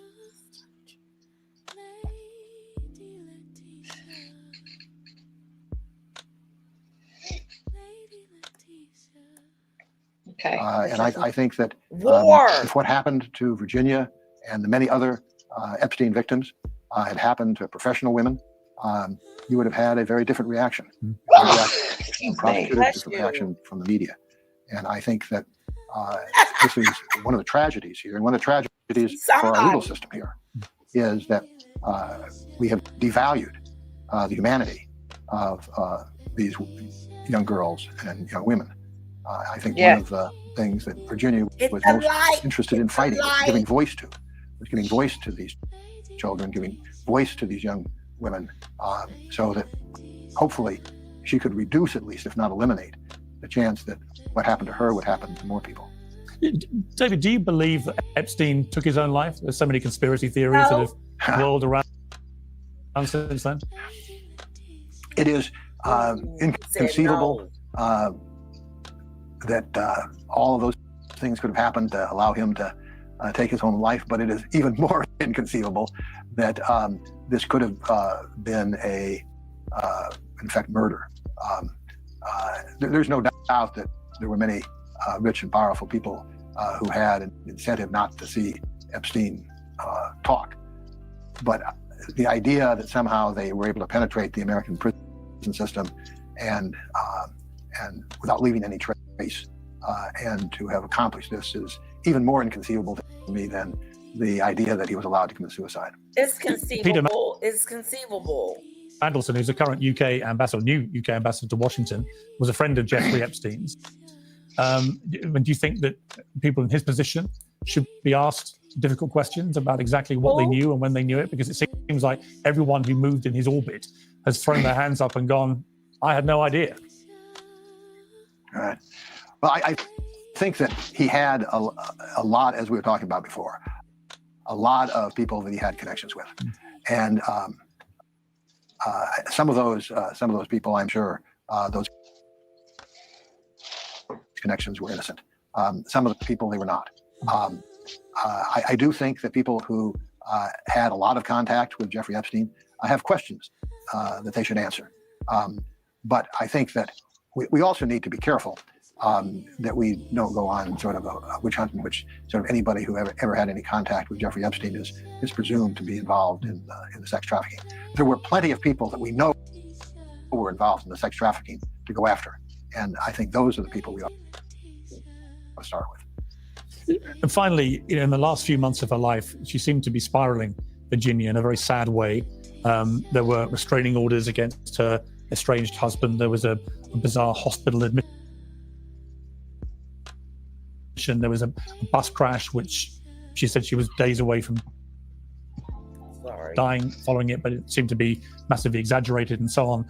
There was a previous Instagram post several years ago in which she said, don't ever believe it if I'm reported to have committed suicide, it won't be true and so on. Her family said after she died that the trauma inflicted on her by her abusers was not over when the court case was over. Do you think that everything that was going on in the latter stages of her life was all basically something that can be charted back to the abuse that she suffered? Well, I think the abuse that she suffered continued. I think she was abused sexually by Epstein and his collaborators, and then she was abused reputationally and verbal abuse and very serious attacks on her that would have affected almost anybody. So I think that there were two stages of that abuse, and that abuse didn't end with Epstein's death. It didn't end with Maxwell's in prison, and it didn't end with the settlements with Prince Andrew and others. That's a lot. Like, she was reliving this. But she was traumatized. If you're traumatized like that, it's always playing in your mind. You just kind of relive it over again. And she had a lot of injuries which is horrific as a result of what happened to her. So it was awful. They live with it daily. Hit that like button, guys. Hit the like and hit subscribe. Get your girl to 7,000. We can do it. We can do it if everybody hit the button. It's just a little button that says subscribe. See, let me show you.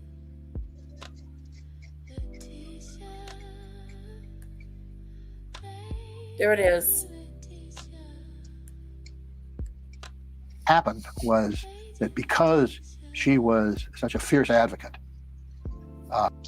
and because she was such a strong advocate, Epstein's collaborators who wanted to protect their own reputations savaged her, continued to savage her in ways that would have been difficult for anybody to deal with, but particularly difficult for somebody who was as vulnerable as a result of the past abuse. So I think that the spiraling down that you refer to was a consequence of years of abuse, not only by Epstein but by others.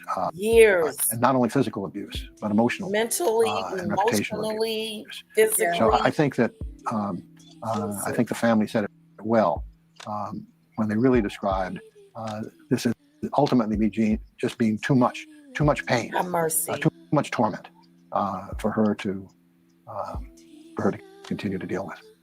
Incredibly sad, and so a very sad and tragic life. Sad. And with so little accountability. Tragic, but also inspirational. Yes. I think that I think we want to recognize the tragedy. I think we want to recognize the unfairness. I think we want to use this to rededicate ourselves to attacking the sin that brought her down. But I think we also need to recognize her courage, her accomplishments, and as I said, the triumph of the human spirit that she represented. And David, just finally, one last question. You have recently hit Boeing with a wrongful death suit spurred by the suicide of a whistleblower called John Barnett, who worked with them for 30 years. Is there any possibility of any similar wrongful death suit being linked to Virginia taking her life? I don't think so. I think the Boeing situation was a pretty unique situation, and I think that here it would be very hard to single out, any individual other than Epstein himself, perhaps, and he has already gone to his reward. So I think that it is very unlikely there would be any wrongful death suit. It would not be the kind of suit that I would feel was strong enough to bring. David Boyce, thank you so much for your time today. Wrongful death suit.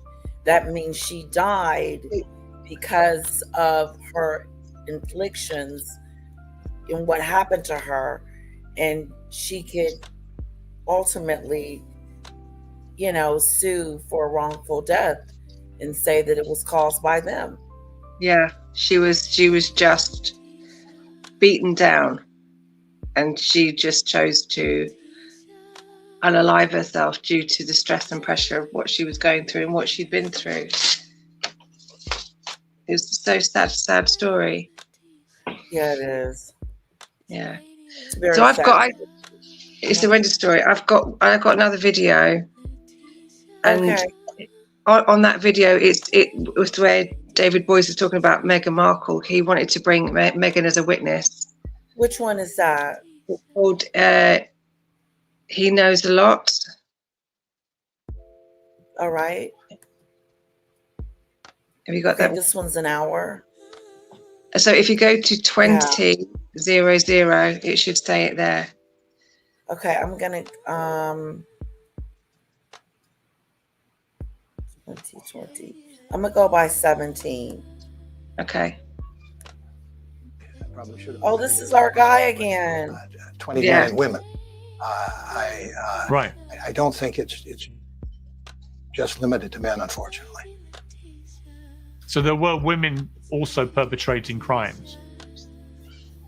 Yes, and certainly engage in activity that is worth investigating. I don't want to try to make a judgment without looking at all the evidence about whether anybody actually committed a crime.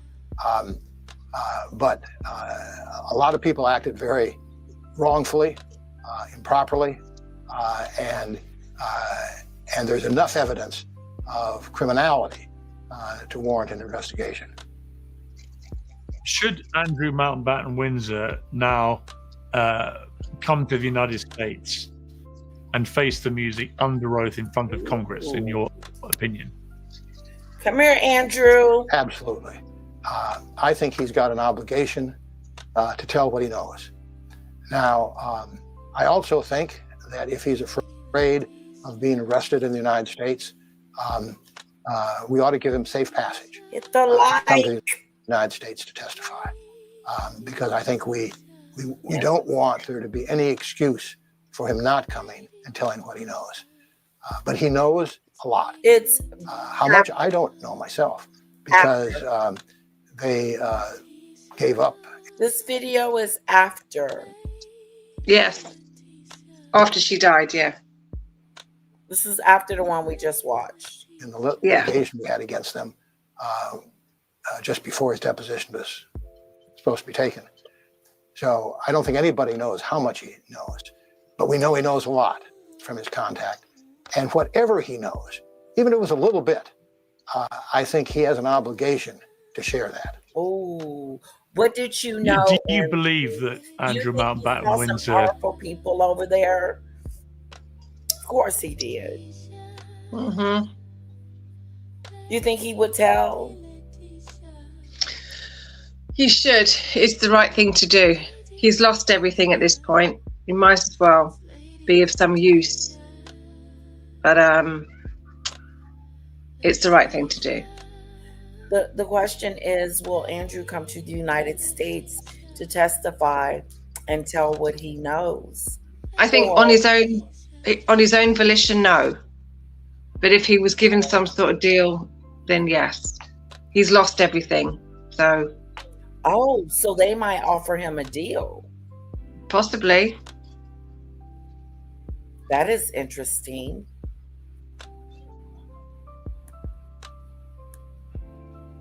Committed crimes. I mean, obviously, you represented Virginia Giuffre. She made very serious allegations of criminal behavior by him against her. Do you believe that he committed crimes? I think that it certainly is something that justifies an investigation. What he knew and when he knew it, what he knew about her age, what he knew about the extent to which he was coerced, she was coerced, I think needs to be decided by investigators, prosecutors, and ultimately by judge or jury. He certainly engaged in terribly wrongful conduct. He clearly knew that Jeffrey Epstein and Maxwell were trafficking these girls. Now, whether he knew that they were underage, whether he knew that there was force and coercion involved,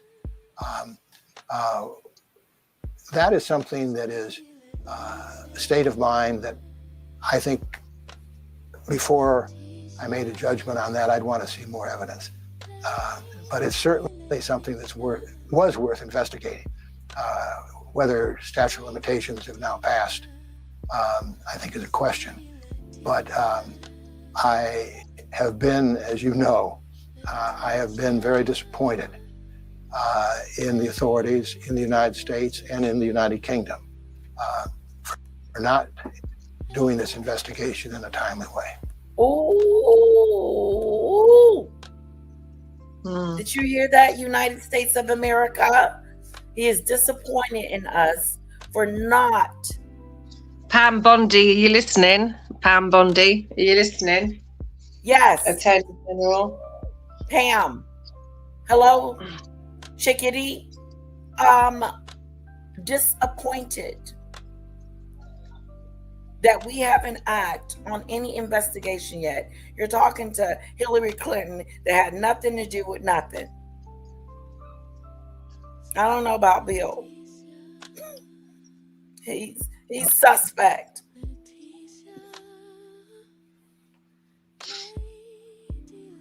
Meghan Markle's coming up in a bit.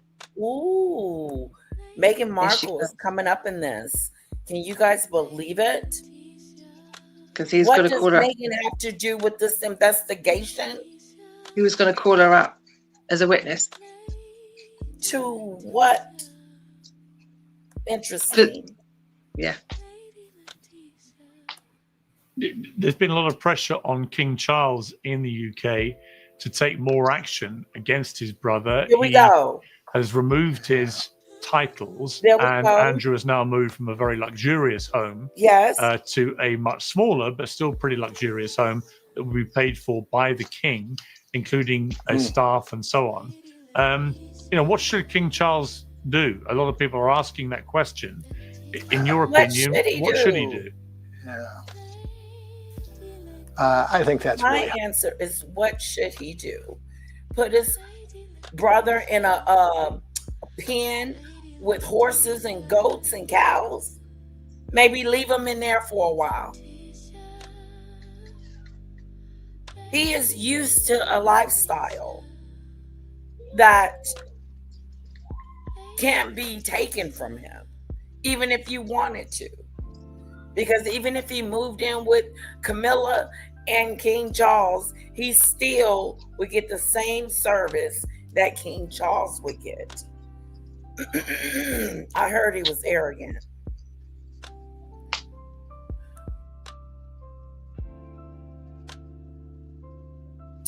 Maybe I'm talking too much.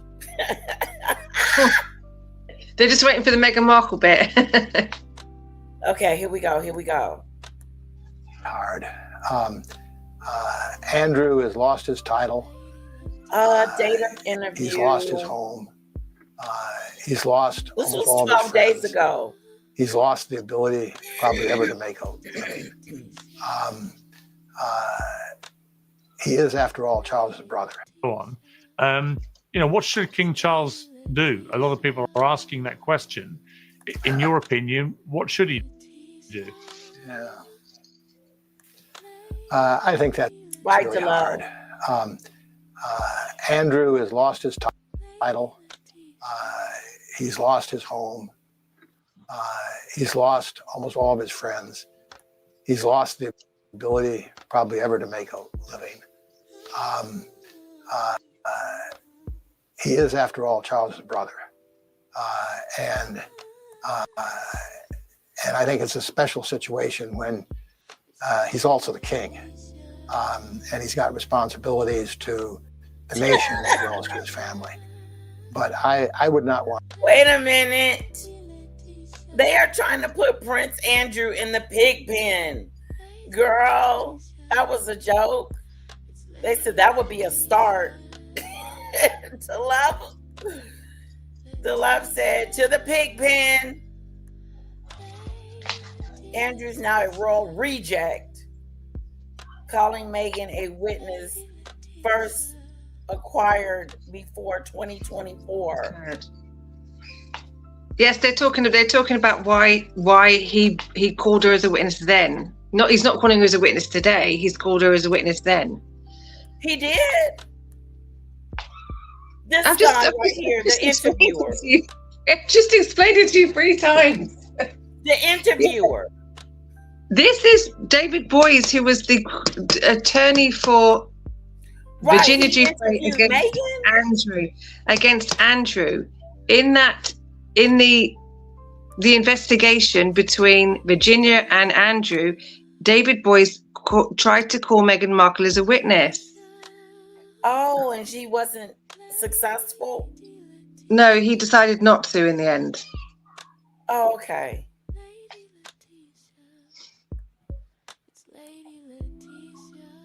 Want to be in Charles's position.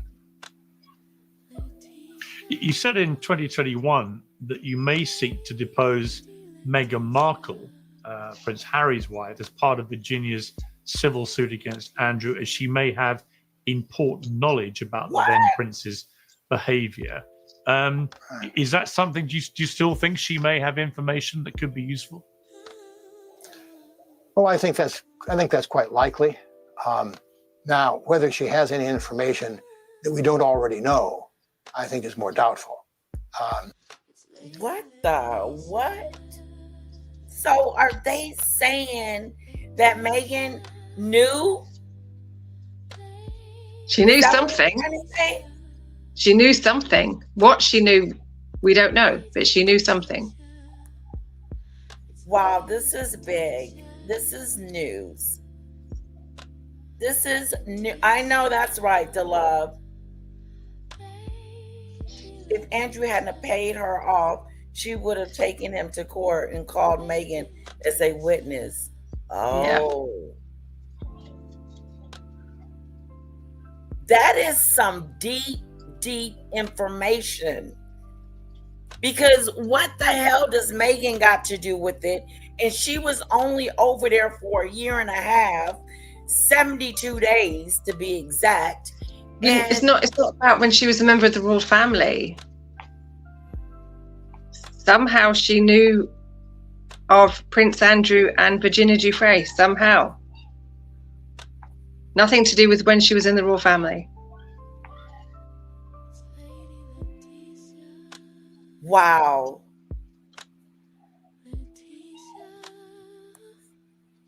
So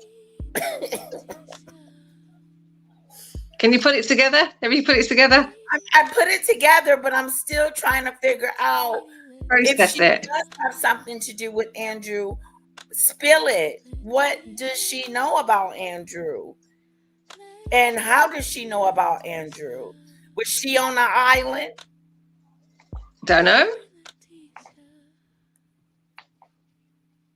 You know, he needs to tell us more. Press play.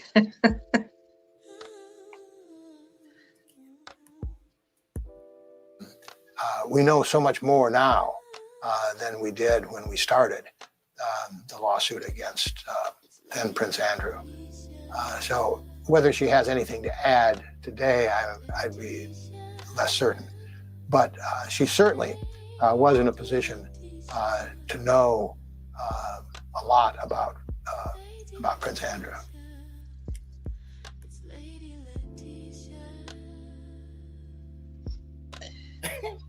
And that man is one of the greatest criminal. Yeah, that man is one of the greatest criminal lawyers in history. So he ain't saying that for no reason. You know what? We need to get to the bottom of this. If that is out there, you know what? Paula had been saying it. That she knew Andrew. A lot of people have said it. This has been out there for many, many years. So Meghan Markle, you knew Andrew before you met Harry. It had to be that he's telling on you. He's told off on you. He said you had some interesting information about Andrew because you knew him. And you were going to be called to be questioned. Ooh, that was going to be good. But he said, yeah. It'll all come out one day. It'll all come out. Whoa, guys. Soho Association. Yeah. It would be her yachting days before she ever met Harry. Well, Virginia knew Meghan, it sounds like. No, she knew Andrew. She knew That's Andrew.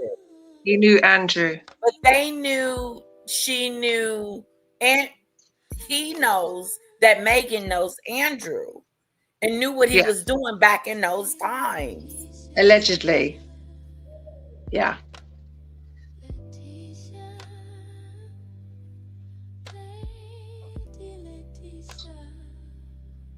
Yes, the love. Paula Do. Just joining. Hello, French Connection, Mama. That's shocking, guys. Oh, French Connection, Mama, you're going to have to go back to the beginning. We got too much to explain what we've been talking about today. Oh, my God. Just so you know what's going on right now, is that we just found out that Megan may have had allegedly had some type of relationship with Andrew. Know of his dealings, know what he was doing, what was going on, and she knew.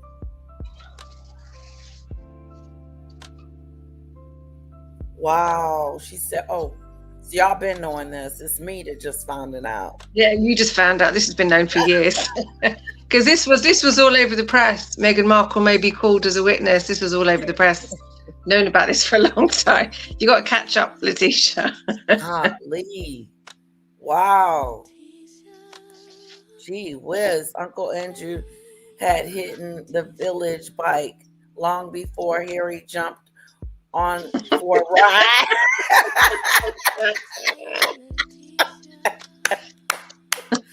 Yeah, that stuff. That's right, Maureen. That's exactly what it. That's basically. Bike no good. That village bike wasn't no good, girl. That village bike was used and abused and should have been thrown away a long time ago. Should have been left at the curb years ago, Harry. Leave it at the curb. Harry, you should have left her at the curb, man. She was all used and worn out. And abused, Harry, and you went and got this piece of abused village bike, and you should have left her at the curb.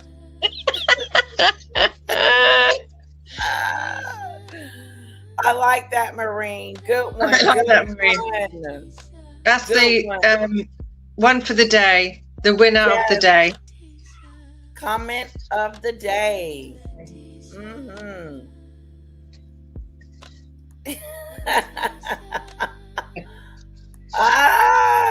Just play the rest of it, see what else. I think it's not much. Yeah. We've also seen the downfall of Lord Mandelson, who was the UK ambassador to the United States. He lost his job. He's now being investigated by the British police, not least because he appeared Meghan Markle. She may have important knowledge. Do you still think she may have information that could be useful? I think that's quite likely. Mr. Dershowitz, like a lot of other people, consider themselves a lot better. Every time he says it, I get like, what? I'm like, whoa, because, I probably have heard it, but now I'm hearing it, from this professional. Comment of the day goes to Maureen. She'll lift that bike up the side of the street. Well, okay, we do have another video of demon dictators that I do want to see. Ain't there one more after this? I did send you another one, but it doesn't really say anything else. Okay. There's the 60 minutes with Virginia. And I sent you another one, but it doesn't really matter. The last one doesn't matter. Okay, that's that one. Okay, this was good. I should have played it from the beginning. But you can still play this one and the other one tomorrow. You can carry it on. Yeah, let's start this one over tomorrow because it was so good. Yeah, but I can play the other one. Show you that Andrew is under unaliving watch. Okay. That's what I heard through the grapevine. Word on the curb is that he's under unaliving watch. That's not good. Regarding Andrew, I think he should be treated like... I know Andrew ain't thinking about doing that to himself. Here we go. Author of entitled The Rise and Fall of the House of York. He's back. Good morning, Angeloni. How are you? Good morning. I'm very well, thanks. He can't stand them. Be back. It's been 3 days. I get these moments where I think, where's Loney been? What would he say? I'm just moved by a few stories this morning. I don't know how much more Andrew Mountbatten Windsor can take, but Exile Man had a rare visitor to his temporary home at Sandringham at the weekend. The King's domestic chaplain. Michelle E. You're right. He was married for that river. The river. Is it the Long Island serial one? Okay. And there was one more too. There was the Green River murders here in the United States. that crazy psycho. He was killing. I don't think it's fair to just put this all on the royal family, the Queen or Prince Charles. I just don't think it's fair. I don't either. I agree with you. If it turns out and the evidence is there that they did know how bad this was and they didn't act, then take them all down. But until that evidence is there, don't lump them in there.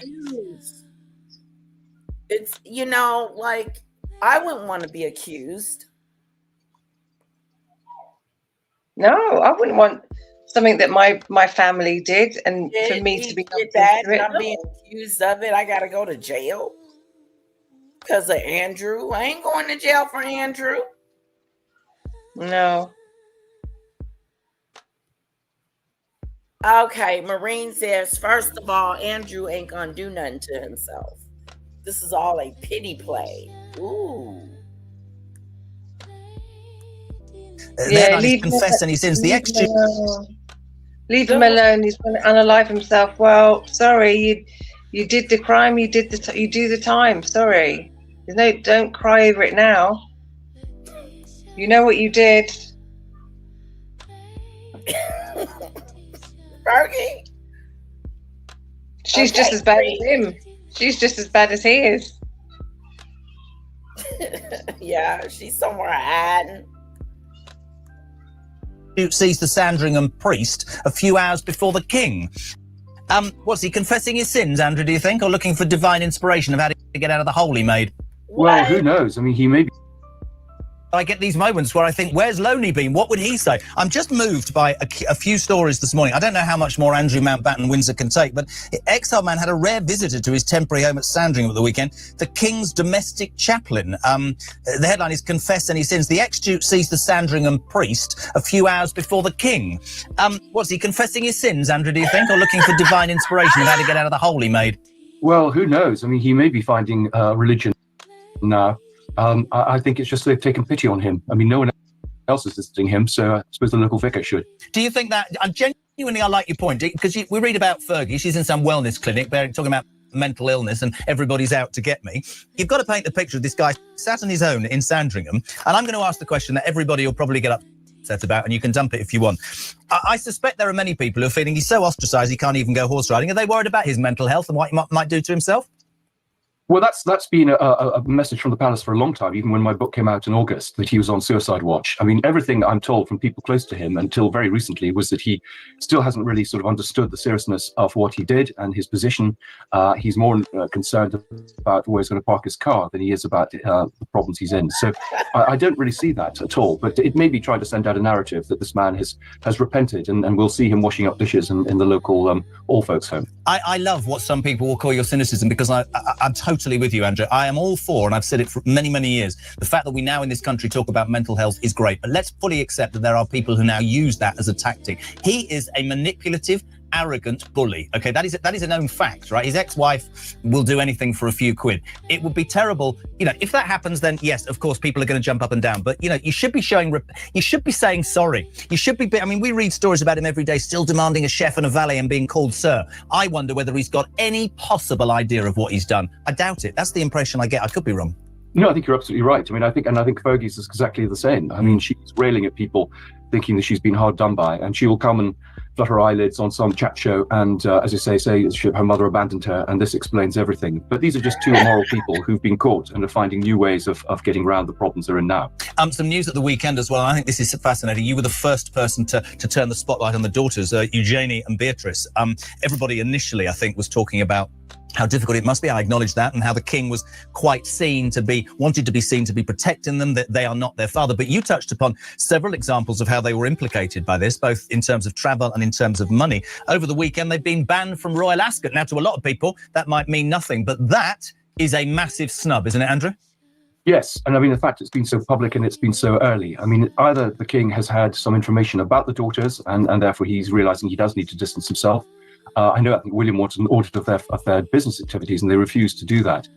Or it may be just precautionary. But it seems the fact that it's so public, it's I think suggests that they are aware of information that may come to light. I mean, there are 300 mentions of the woman in the Epstein files that have been released, and I've certainly got a lot of material, much of which I didn't use in the book because I was told to lay off the daughters. So they're said to be anxious about my paperback, and they have good reason to. Well, give me something there. Help me out. You were warned not to. Why? Because of their mental health? I think the feeling, a year ago when I was delivering the book was that we should focus on Andrew and Sarah, and the girls were collateral damage. But I think it's become clear that it's very much part of the same business of a model, the two daughters. I mean, they've just been taken on the baton, and they're just carrying on with the contacts the parents made, particularly in the Middle East. And I think this is the concern, that they're using their royal titles to make money for themselves in terms of their own businesses. I always go by a good mate of mine, Rob, and other people who watch and listen to the show. And I remember the first day I had you on, I was saying, oh, come on. They were taken to Jeffrey Epstein's house when they were 8 and 6, and you jumped in and went, no, Jez, they were 20 and 22. And there is certainly the belief that there is more to this. But the problem is, if he's had information... What does he mean they're profiting off of the royal family? Shouldn't they be making money? How they gonna make money? They are not a part of the royal dynasty.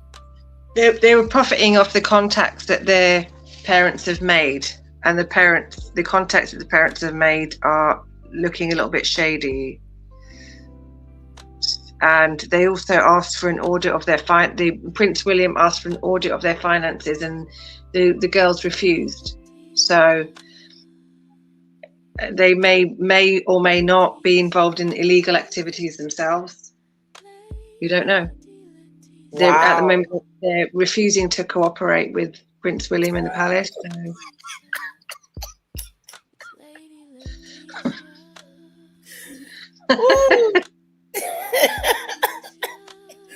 Andrew needs a priest to perform an exorcism on him. Prayers and a confession are useless. Another good comment, Maureen. Maureen's in the other chat. I can't see her. She's in the other chat. Yeah. Andrew needs to convert and get a religious exemption.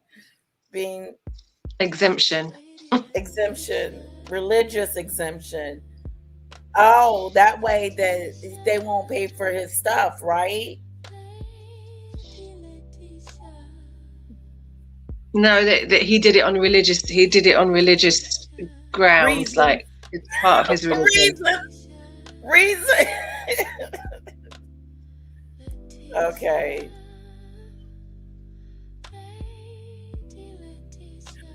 The U.S. has clearly stated there is nothing to investigate here. Case closed under orders of lawless Trump. He said he's exonerated. He's exonerated himself. Yeah, he's exonerated himself. Yeah. He also can't remember. He's exonerated. He also can't remember. He can't remember either. He suffers from the same thing as Andrew. Can't remember. All I know is that I'm exonerated. Yeah, Yeah.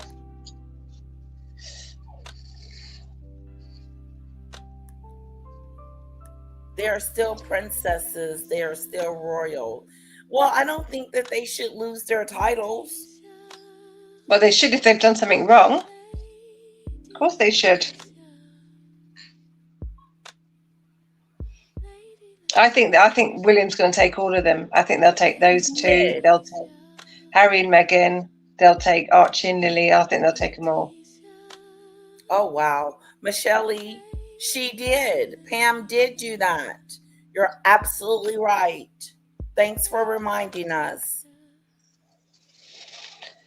Nothing to see here. Keep moving. Keep on moving. Don't stop. No. Michelle. Yeah. Don't stop. Okay, let's go here. The king has banned them from royal ascot. That is going to turn the spotlight back on him, and the accusation that is being levelled on the king, which has led you and I to say he might well have to abdicate or even talk to the police. How much does he know about the past that he's kept quiet, Andrew? Well, I think he knows an awful lot, as do other members of the royal family. I was talking over the weekend the weekend to a long-time source and very close to the royal family, and they were discussing it with another member of the royal family 20 years ago, the problem of Andrew and some things he was up to. So I do think this is going to be tricky for them, because they are going to have to come clean at some point about what they knew and why they didn't do anything. And that's the point. How much did they know and how much are they prepared to give away? I'm completely with you about how transparency is going to take over. Can I just touch upon William very briefly? I read a couple of articles, one by Amanda Patel in the Daily Mail at the weekend, saying that, you know, he is, if you like, the clean slate. The king should probably go and, as we said, cite the illness and he should take over. She was implying that William is quite critical and implying that, you know, he needs to step up. Yes, he's got his life with his family. He's been through the trauma of his wife having cancer, and nobody can put any, you know, time scale on that. But his father still does 500 engagements a year. He does less than 150. And she was sort of questioning whether he had not the stomach for it, but whether this desire to make it. We basically need to kick up the backside. Where do you stand on that? That's quite an interesting article. Yes, well, I think the feeling is, you know, that he's not quite ready to step. He said he needs to kick it in gear and do more, didn't he? Yes. But I don't know what that is, because they're doing it right now. More engaged. I know, right. Up. I think the line now is that Charles is a bit like Keir Starmer. He's going to be the punch bag who absorbs all the scandals, and then someone can come in with the clean slate later. That's an interesting analogy. No. See how he absorbs all the scandals? Yep, and then he'll get the clean slate, but there's still going to be scandal. No, give it a bit of time, let all the stuff fall on Charles, and then he steps aside out of duty and out of the rightness for the crown, right? Yes, he's the lightning conductor, and in fact, you know, his illness may overcome that. So I think that's possibly it. But I think one of the reasons that William's spending a lot of time with his family is he knows that, you know, he may not be able to do that later on. But I think the feeling is he isn't ready for it, both mentally and in terms of the preparations. And you get ready. It's not even about are you ready or not. Here I come. You get ready. He gets ready. The queen wasn't ready. Was she ready? I didn't think she was ready. She got in there and kicked butt. She was only 24. Yeah, they didn't think she could do it. Oh my God, have you been up for hours just watching us before you went to work? I forgot it was 2 a.m. in Australia. Bless you. Get some sleep, sweetheart. I hope it's been worth it. I hope it was worth it. I hope it was worth it too.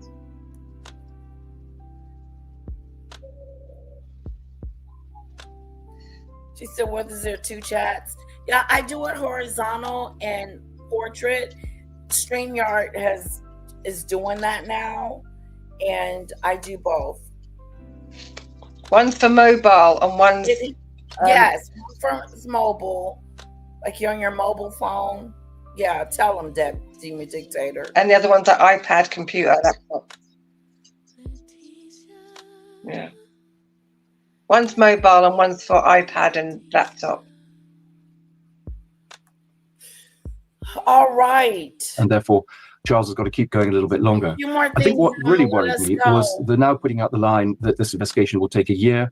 The circumstances of Andrew's appointment were so vague that I don't think he could be tried as a public servant. Something, it's going to take a whole year. Investigations take a long time, especially criminal or stuff like that. Investigations, they take a long time. Sounds like it. It don't take that long. Here, do it, Debbie.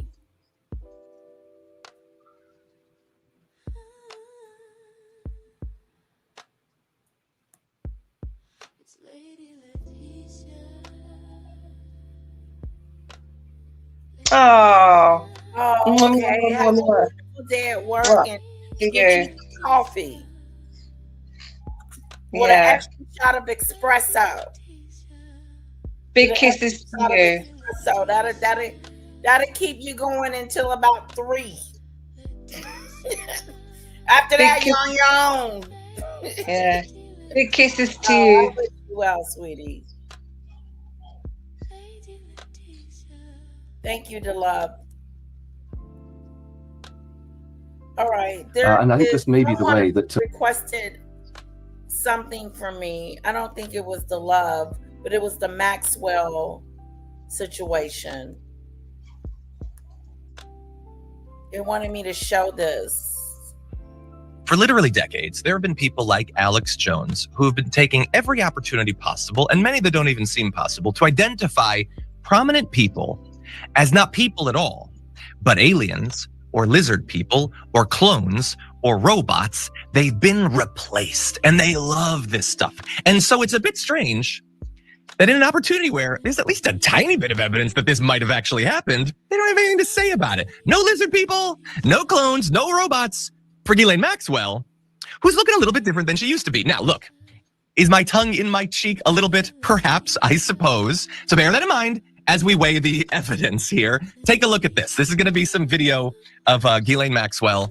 And that's her doing her little Fifth Amendment thing, because she, you can't see the air quotes, she, Ghislaine Maxwell, wants a pardon. So she's taking the Fifth Amendment over and over and over. And if you squint your eyes, or if you have bad eyesight like me, that looks like Ghislaine Maxwell. And maybe it is.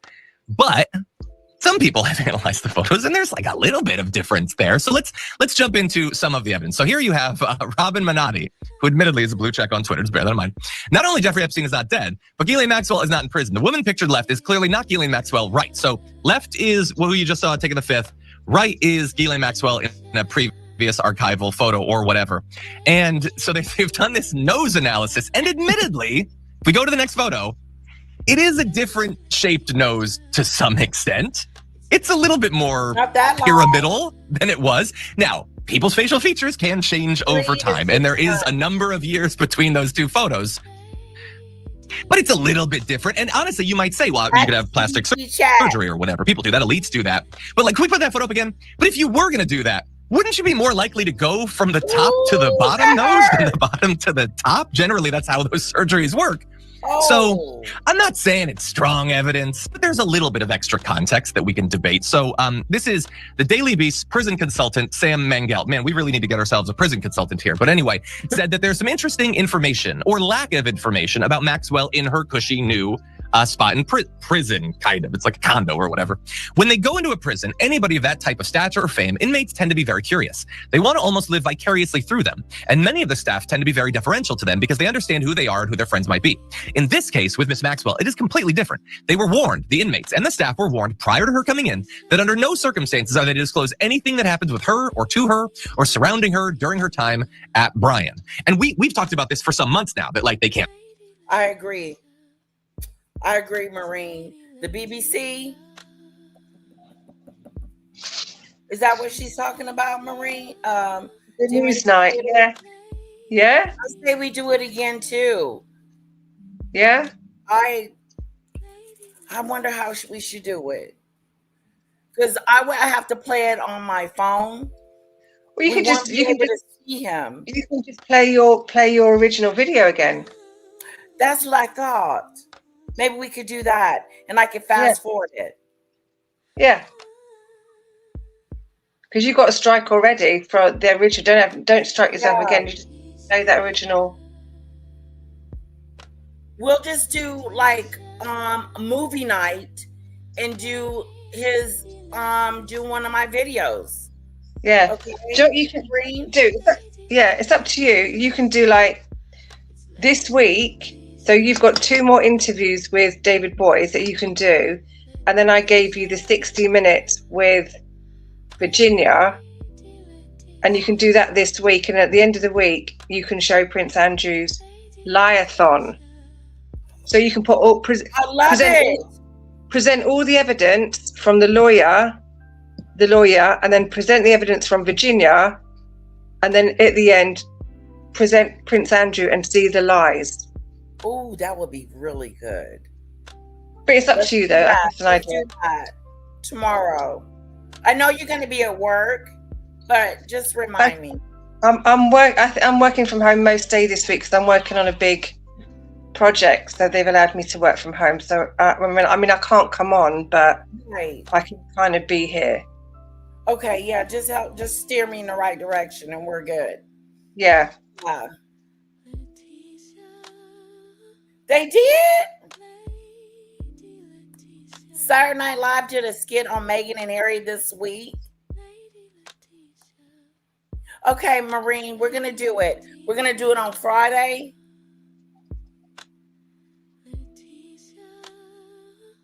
Yeah. Yeah, do them interviews and then the thingy-majig. Movie the night one- Friday night. Yeah. No, you're doing ladies' night on Friday night. Oh, we got ladies' night. Well, Saturday. We got ladies' night. Trivia. Prizes. Friday. Yeah, then you can do the Saturday. We can do both. I could do it that morning, and then that night we could do Yeah. trivia. Ladies' night, yeah. Like late at night. Yeah. Yeah. Okay. Yeah, can put all the evidence in front of everybody, and then right at the end do Andrew's video again and see him lying. His liar talk. All the evidence. Give you all the evidence, guys. Whose video is this? Told me to play this. Was it to love? I wonder, was it to love? Cece. Cece, are you still here? But they were saying that all of our she was cloned. Anyway, she was cloned. It's not the same. It's not the same Maxwell woman, is what they're saying. Guys, I've got to show you Osborne. I have to. Before we go. Yeah. Yep. I have to show you her. She looked like who did it and why, and it's not good.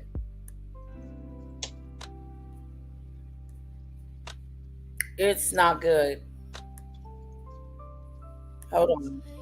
Kelly Osbourne, she's got to be careful. She's got a young family. Is it Ozempic? It's probably one of them, but she's got a young family. She's going to do herself so much damage. She's not going to come back from, and she's got a little family too. Okay. I think it was Cece. Let me know if Cece's still here. I want to... I don't know if she's in the other chat. I can't see the other chat. Okay, I want to show this too. But let's move on to some other issues. Beatrice and there are reports that and Eugenie are no longer can be invited to family functions. Yeah, they've been banned. They're not banned from Royal Ascot. They can go to Royal Ascot, but they can't be near the royal family. What? Yeah, so they've been banned. Royal Ascot was the big horse event where all the royal family are together. They're not banned. They're not banned from going. They can go, but they can't be seen near the royal family. Why? What they do? Well, that's what we were just talking about 5 minutes ago. They still got their links with the same people that their mum and dad have got links with, and they're not. And Prince William has asked for an audit of their finances, and they said no. So Prince William's like, right, well, you can't come anywhere near the royal family then. I reckon. Yeah, in a couple of months they'll be out. Their titles will be stripped too, I reckon. Oh, ooh. The heat is on. Ooh, the heat is on. It's on the street. The heat is on. And Doolittle, guys. It's been like popping off all day today with the revelations. Okay.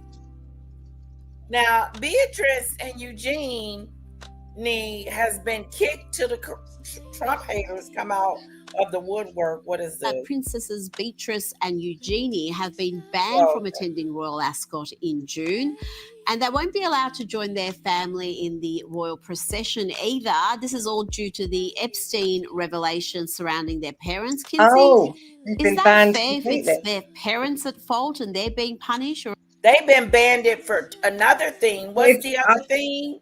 I apologise then, because I can't remember what I was watching this morning. I think Kevin O'Sullivan or someone said they were not banned, but they were just banned from the royal family. But apparently they have been banned. So I'm sorry if I gave that the wrong. Y'all can't even go. You can't even go now. They've been kicked to the curb. Oh, snap, crackle, and Doolittle. The family ain't familying in it no more. Oops, wait. Sorry. The family ain't family in it. That's some news. There's war. There's war within them palace walls. They're curb. They're kicking him to the curb. Listen. These two also been fairly money-hungry grifters who have been trading on their royal titles. I mean, that's an astute observation. They knew You that. can't ignore the judgment issue. You know, choosing to spend time with a man who has already served time for targeting underage girls raises serious moral questions, fair or not. That association, Beatrice and Eugenie jumping on a plane to spend time with Epstein, along with Fergie, has reputational consequences. The monarchy has to think long-term, and Ask It is about safeguarding. I do not think that you can blame me for my mom sending me to see this PDF file. Okay? There you go, blaming Beatrice and Eugenie for that. That is not saying a lot. They're not blaming them for their parents. You can't blame them for their parents the same as you can't blame the Queen and the King. But what they're saying is they've asked for their audit of their finances and they said no. And they are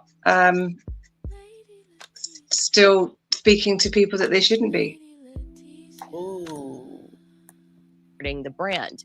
The York's family association with Epstein has already done enormous damage. If reports suggest more disclosures are coming, which Andrew Lowney says is true, that we should be worried for more regarding Andrew, the palace is likely trying to create distance before another headline cycle. And that's not personal punishment, it's institutional risk management. That's good.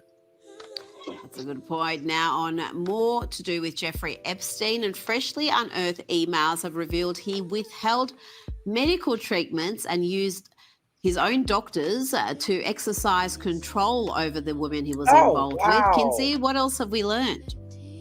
Yeah, that it wasn't just this physical abuse. It wasn't just about money or access. He literally used doctors and medical care to control women, deciding who got treatment and when. That's classic manipulative behavior, rewarding compliance, isolating people, keeping them dependent. It's calculated psychological abuse. That's why these new emails are so disturbing. They show how much thought went into keeping these women. He was a monster. Under his control. Yes, so one wonders when he had time to be some global financier. I mean, we still don't know how he accumulated that. That is a good question. That enormous wealth. How he went from being some maths teacher to being pretty much a billionaire. I mean, there's so many questions that are still unanswered, and some questions here. Actor and comedian Jim Carrey has raised eyebrows during a rare red carpet appearance at the French Film Awards. And Kinsey, fans were shocked by his very different look, some claiming this man could even be an imposter. I really took on a pretty big challenge trying to do my speech in French. So, I wrote it and I researched it and I practiced it like crazy. But, it's, then I watched everybody like. He does look weird. It apparently this is it's a trick. It was I saw it, but I wasn't really paying attention to it. It's an actor who goes to events and does he wears masks and he imitates celebrities, because there was a scene of Jim Carrey who doing autographs in Paris and he looked normal. So I think this was a promotion of some sort, where they've tried to scam everybody. So he's an actor that goes around with prosthetic faces.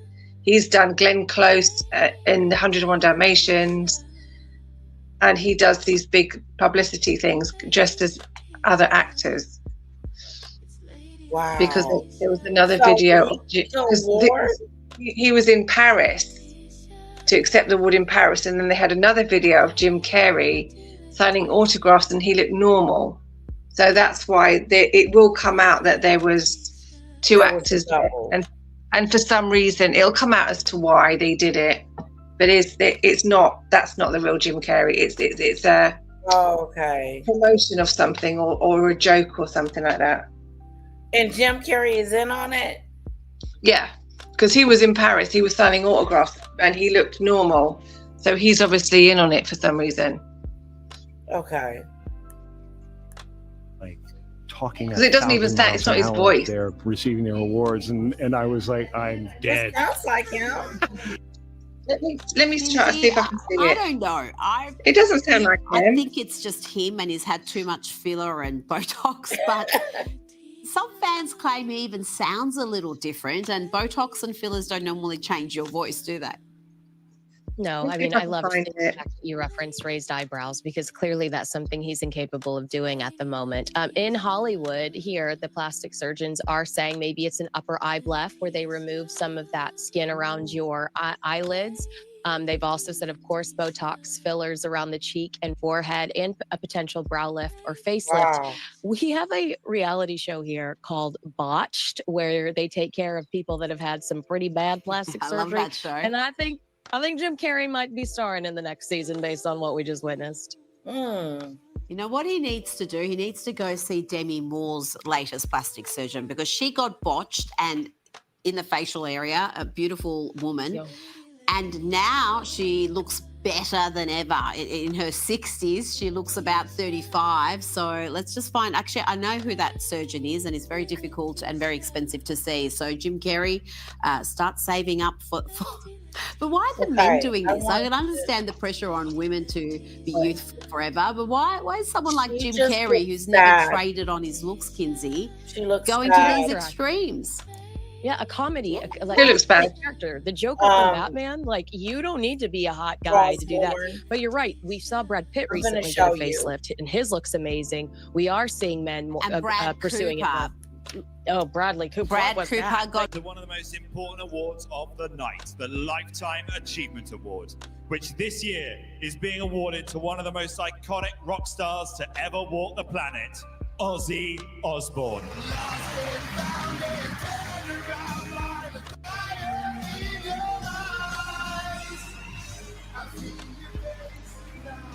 Michelle Lee says she's sad Whoa.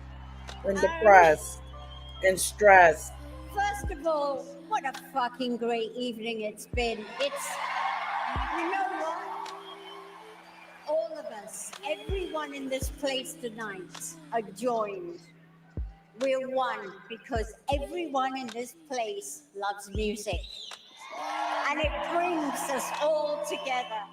Such amazing artists tonight. I mean, everyone's a winner, everyone. And how lucky are we all to be in this business? It's a gift. It really is.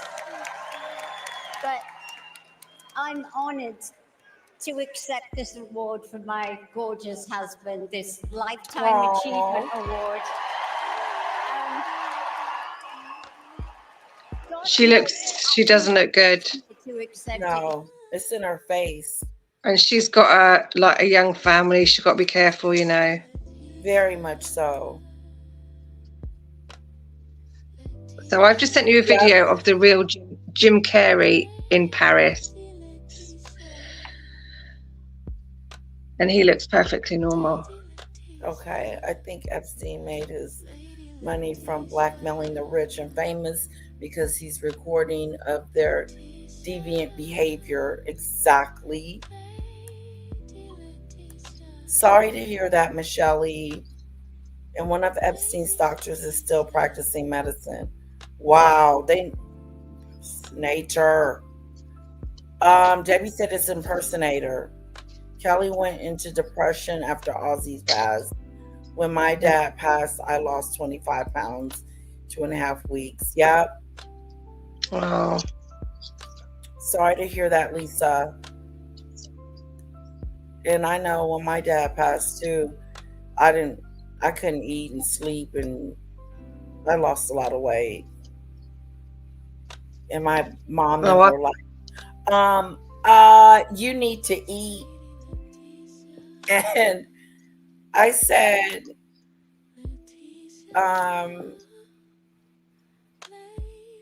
you're too small.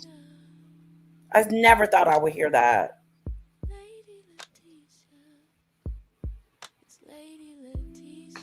I hope she's okay. Let's move on to Demon Dictator has something.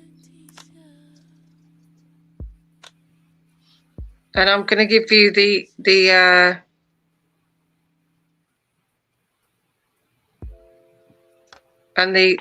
impersonator. This is me when I can't sleep at night. I just tour the internet. I just sit on the internet. That's just fans waiting for him in Paris. Again, I can't 100% confirm, but so this is the same weekend as he got that award. Why won't they show his face? They will in a minute. And he's perfectly normal. Oh, yeah. See, he's fine. It's just they're just trying to play with you. Yeah, I think, yeah.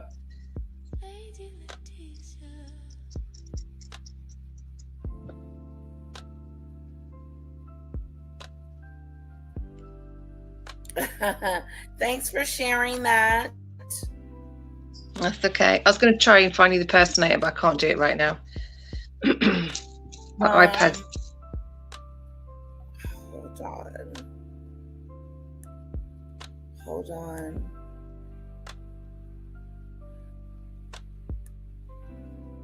I don't know where Cece went.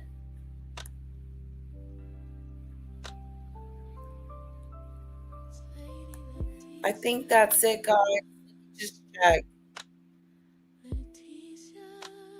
I'm just checking. Yep. Oh, just really quick.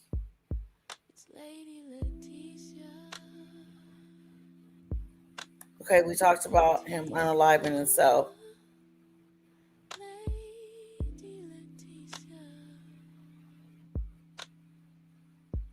Okay. Please click to subscribe. I just wanted to have a quick update on Nancy. Can we do like a quick update on her real quick?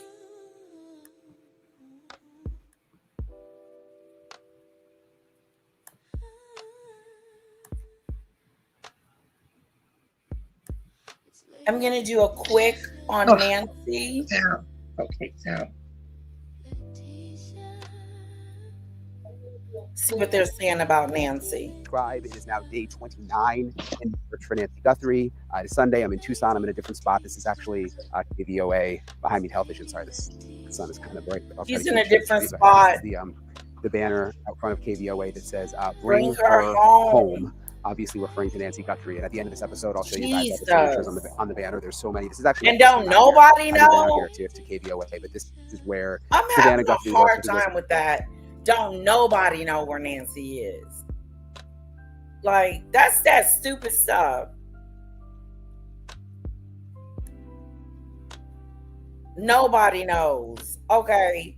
Like, that ain't even making sense. Somebody knows something. Somebody knows something. Your second local TV job. And it's just, you read all the messages from people in the community, and it's just so heartbreaking. I can't believe it's now day 29. In this episode, I really want to dive into the possibility of an accomplice or a getaway driver, which I've talked about before, but what could actually cause that person to come forward on your way in, and on your way rat out, the other person out. There's $1 million reward now.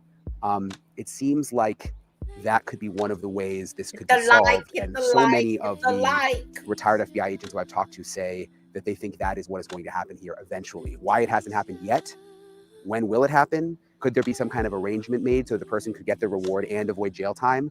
That's what I'm going to get into in this episode of Ryan Investigates. I'm joined now by Maureen O'Connell, a retired FBI special agent. Maureen, it's nice to see you. I always get sad when I don't see you very much, but I think I haven't talked to you on here in like a week or so. But it seems like forever. It does. I know you've been on a lot of shows, so I still see you. I just haven't talked to you.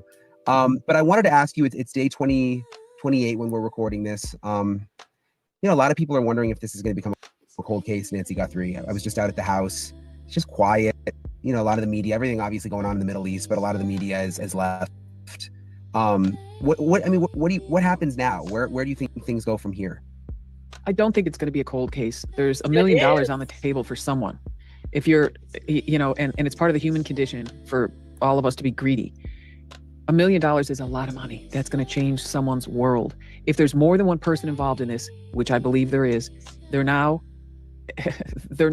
in an air fryer, and it's just who's going to jump out first. Because if we put ourselves in the minds of the perpetrators here, Brian, you're like, we can't say anything. We're going to go to prison. Yeah, one person's going to go to prison, but we all know if the accomplice comes forward and gives up the guy, there's a really good chance he can get off and get $1 million. He wasn't going to get $1 million from the architect of this whole operation initially, was he? No, he was probably going to get, who knows? I mean, people do this stuff for as little as $2,500. So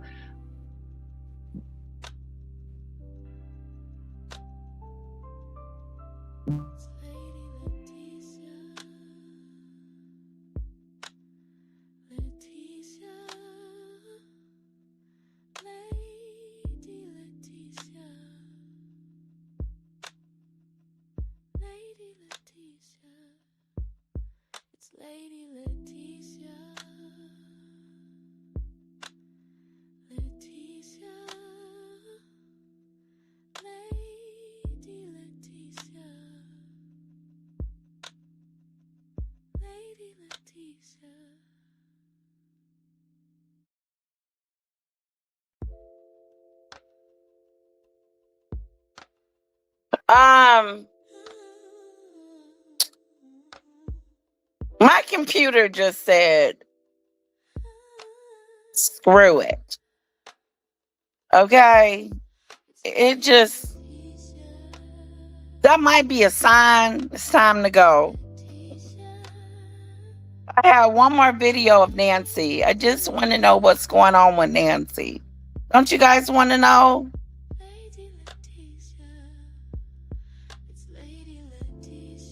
Oh, you got kicked off too, Demon Dictator.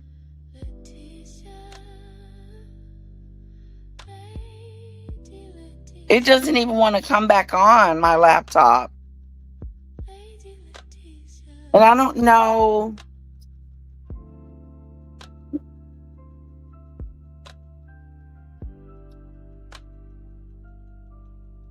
It kicked you out too? It just booted you out the door. Sorry. Well, let's just shut it down, guys. I don't know what happened. Maybe it's StreamYard. No, it can't be. It's my laptop. It's dead. Dead as a doorknob.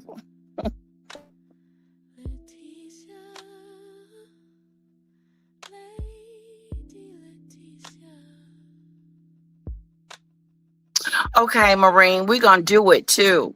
We're going to do it. We're going to do the updates. We're not going to let this stop us.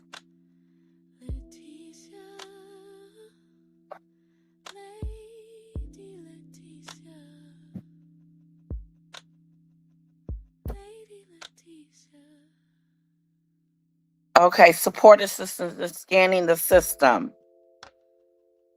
So something's going on with the system. Okay. Anyway, he was trying to tell us that it hasn't gone cold yet. Do you guys think it's gone cold?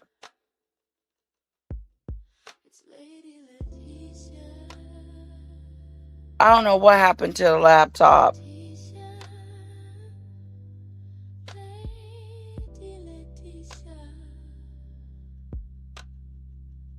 Something about the hardware in my system.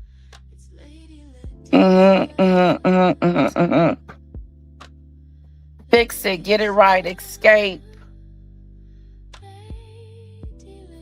Escape. I think it got hot. You know how your computer gets hot? The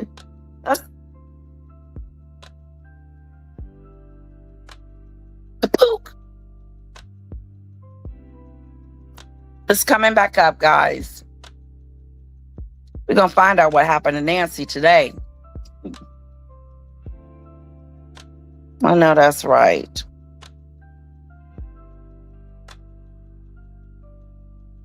It got too hot, didn't it, Demon Dictator? Hold on, guys.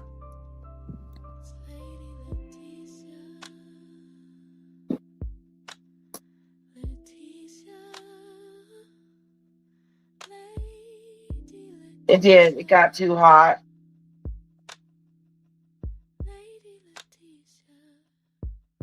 It's almost, you can smell it. Come on, computer. Okay, I fixed it. Here we go.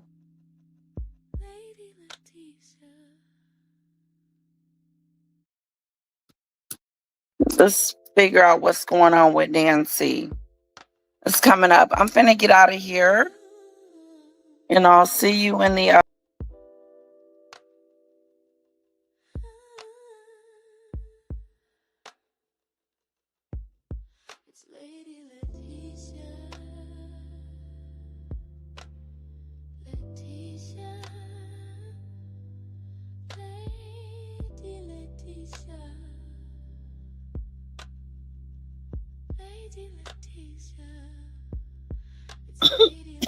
I'm back. It went off again. It got hot. That's what happened. It got too hot. I should have stayed in the kitchen, in the living room area where I normally, instead of trying to be lazy.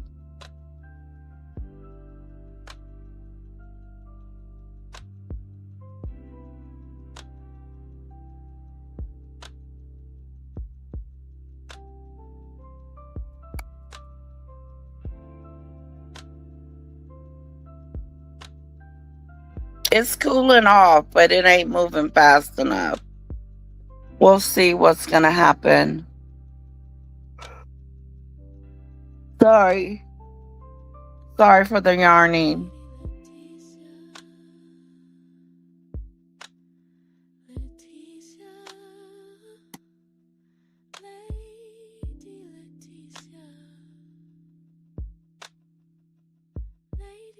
It's mad. It's got to cool off, guys. So maybe tomorrow when I start off, or let it cool off and then I'll come back and give you Nancy. Would that work out? Because the system is saying, leave me alone. Go away, girl.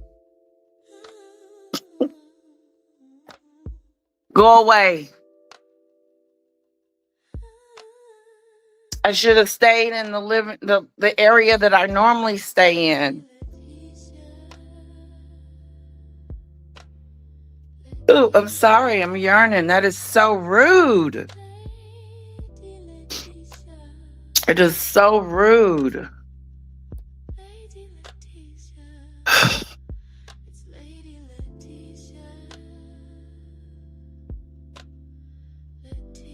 Yeah, it got real hot.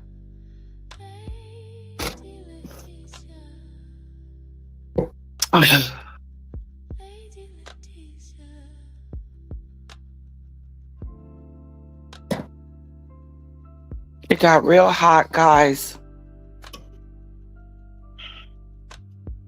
Little bit went back to school today.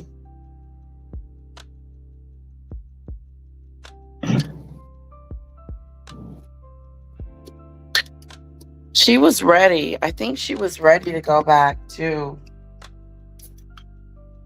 I think Little Bit was ready to go back to school.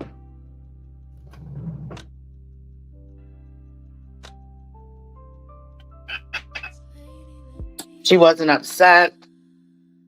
She didn't say, Mommy, I want to stay at home. Pickles, we understand. Thanks for trying. I'm gonna try again. I let it cool off. I left it alone for a while. At least I think I did.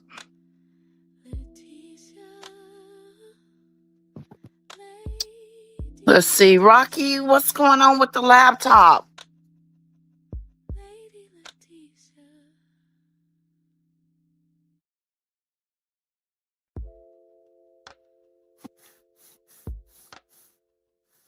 Yeah, it got real hot. It was cooking.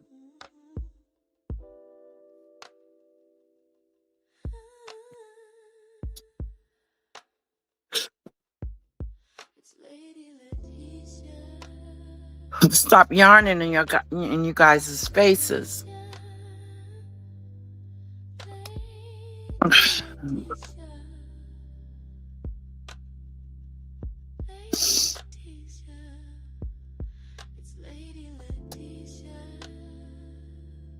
All right, let's try again.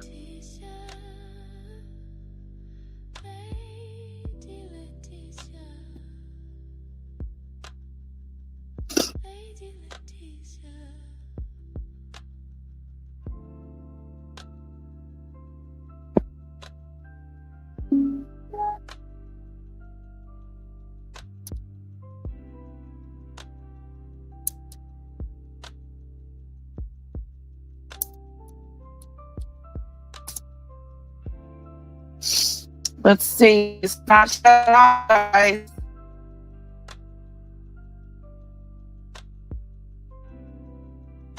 It got too hot. That's what happened. It started cooking. I'm coming back. I'll see you guys in just a sec. We're going to get through this, okay? All right. I'll be back.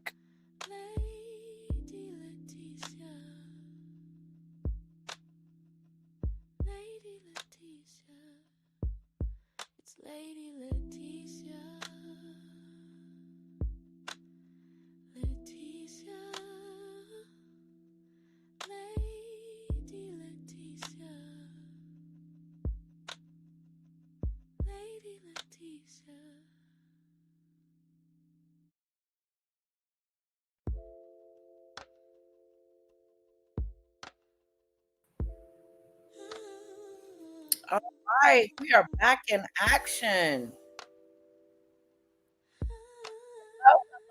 Oh, kick to demon dictators. Out. Smooth out.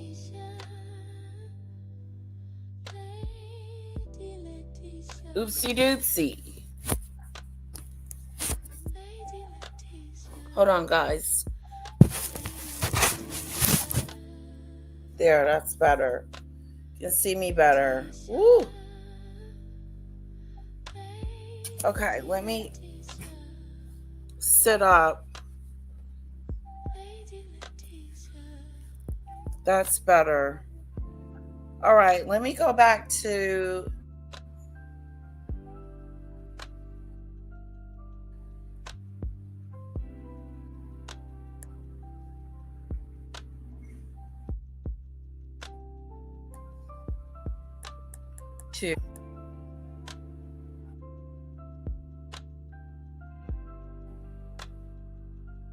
oh. Uh-oh.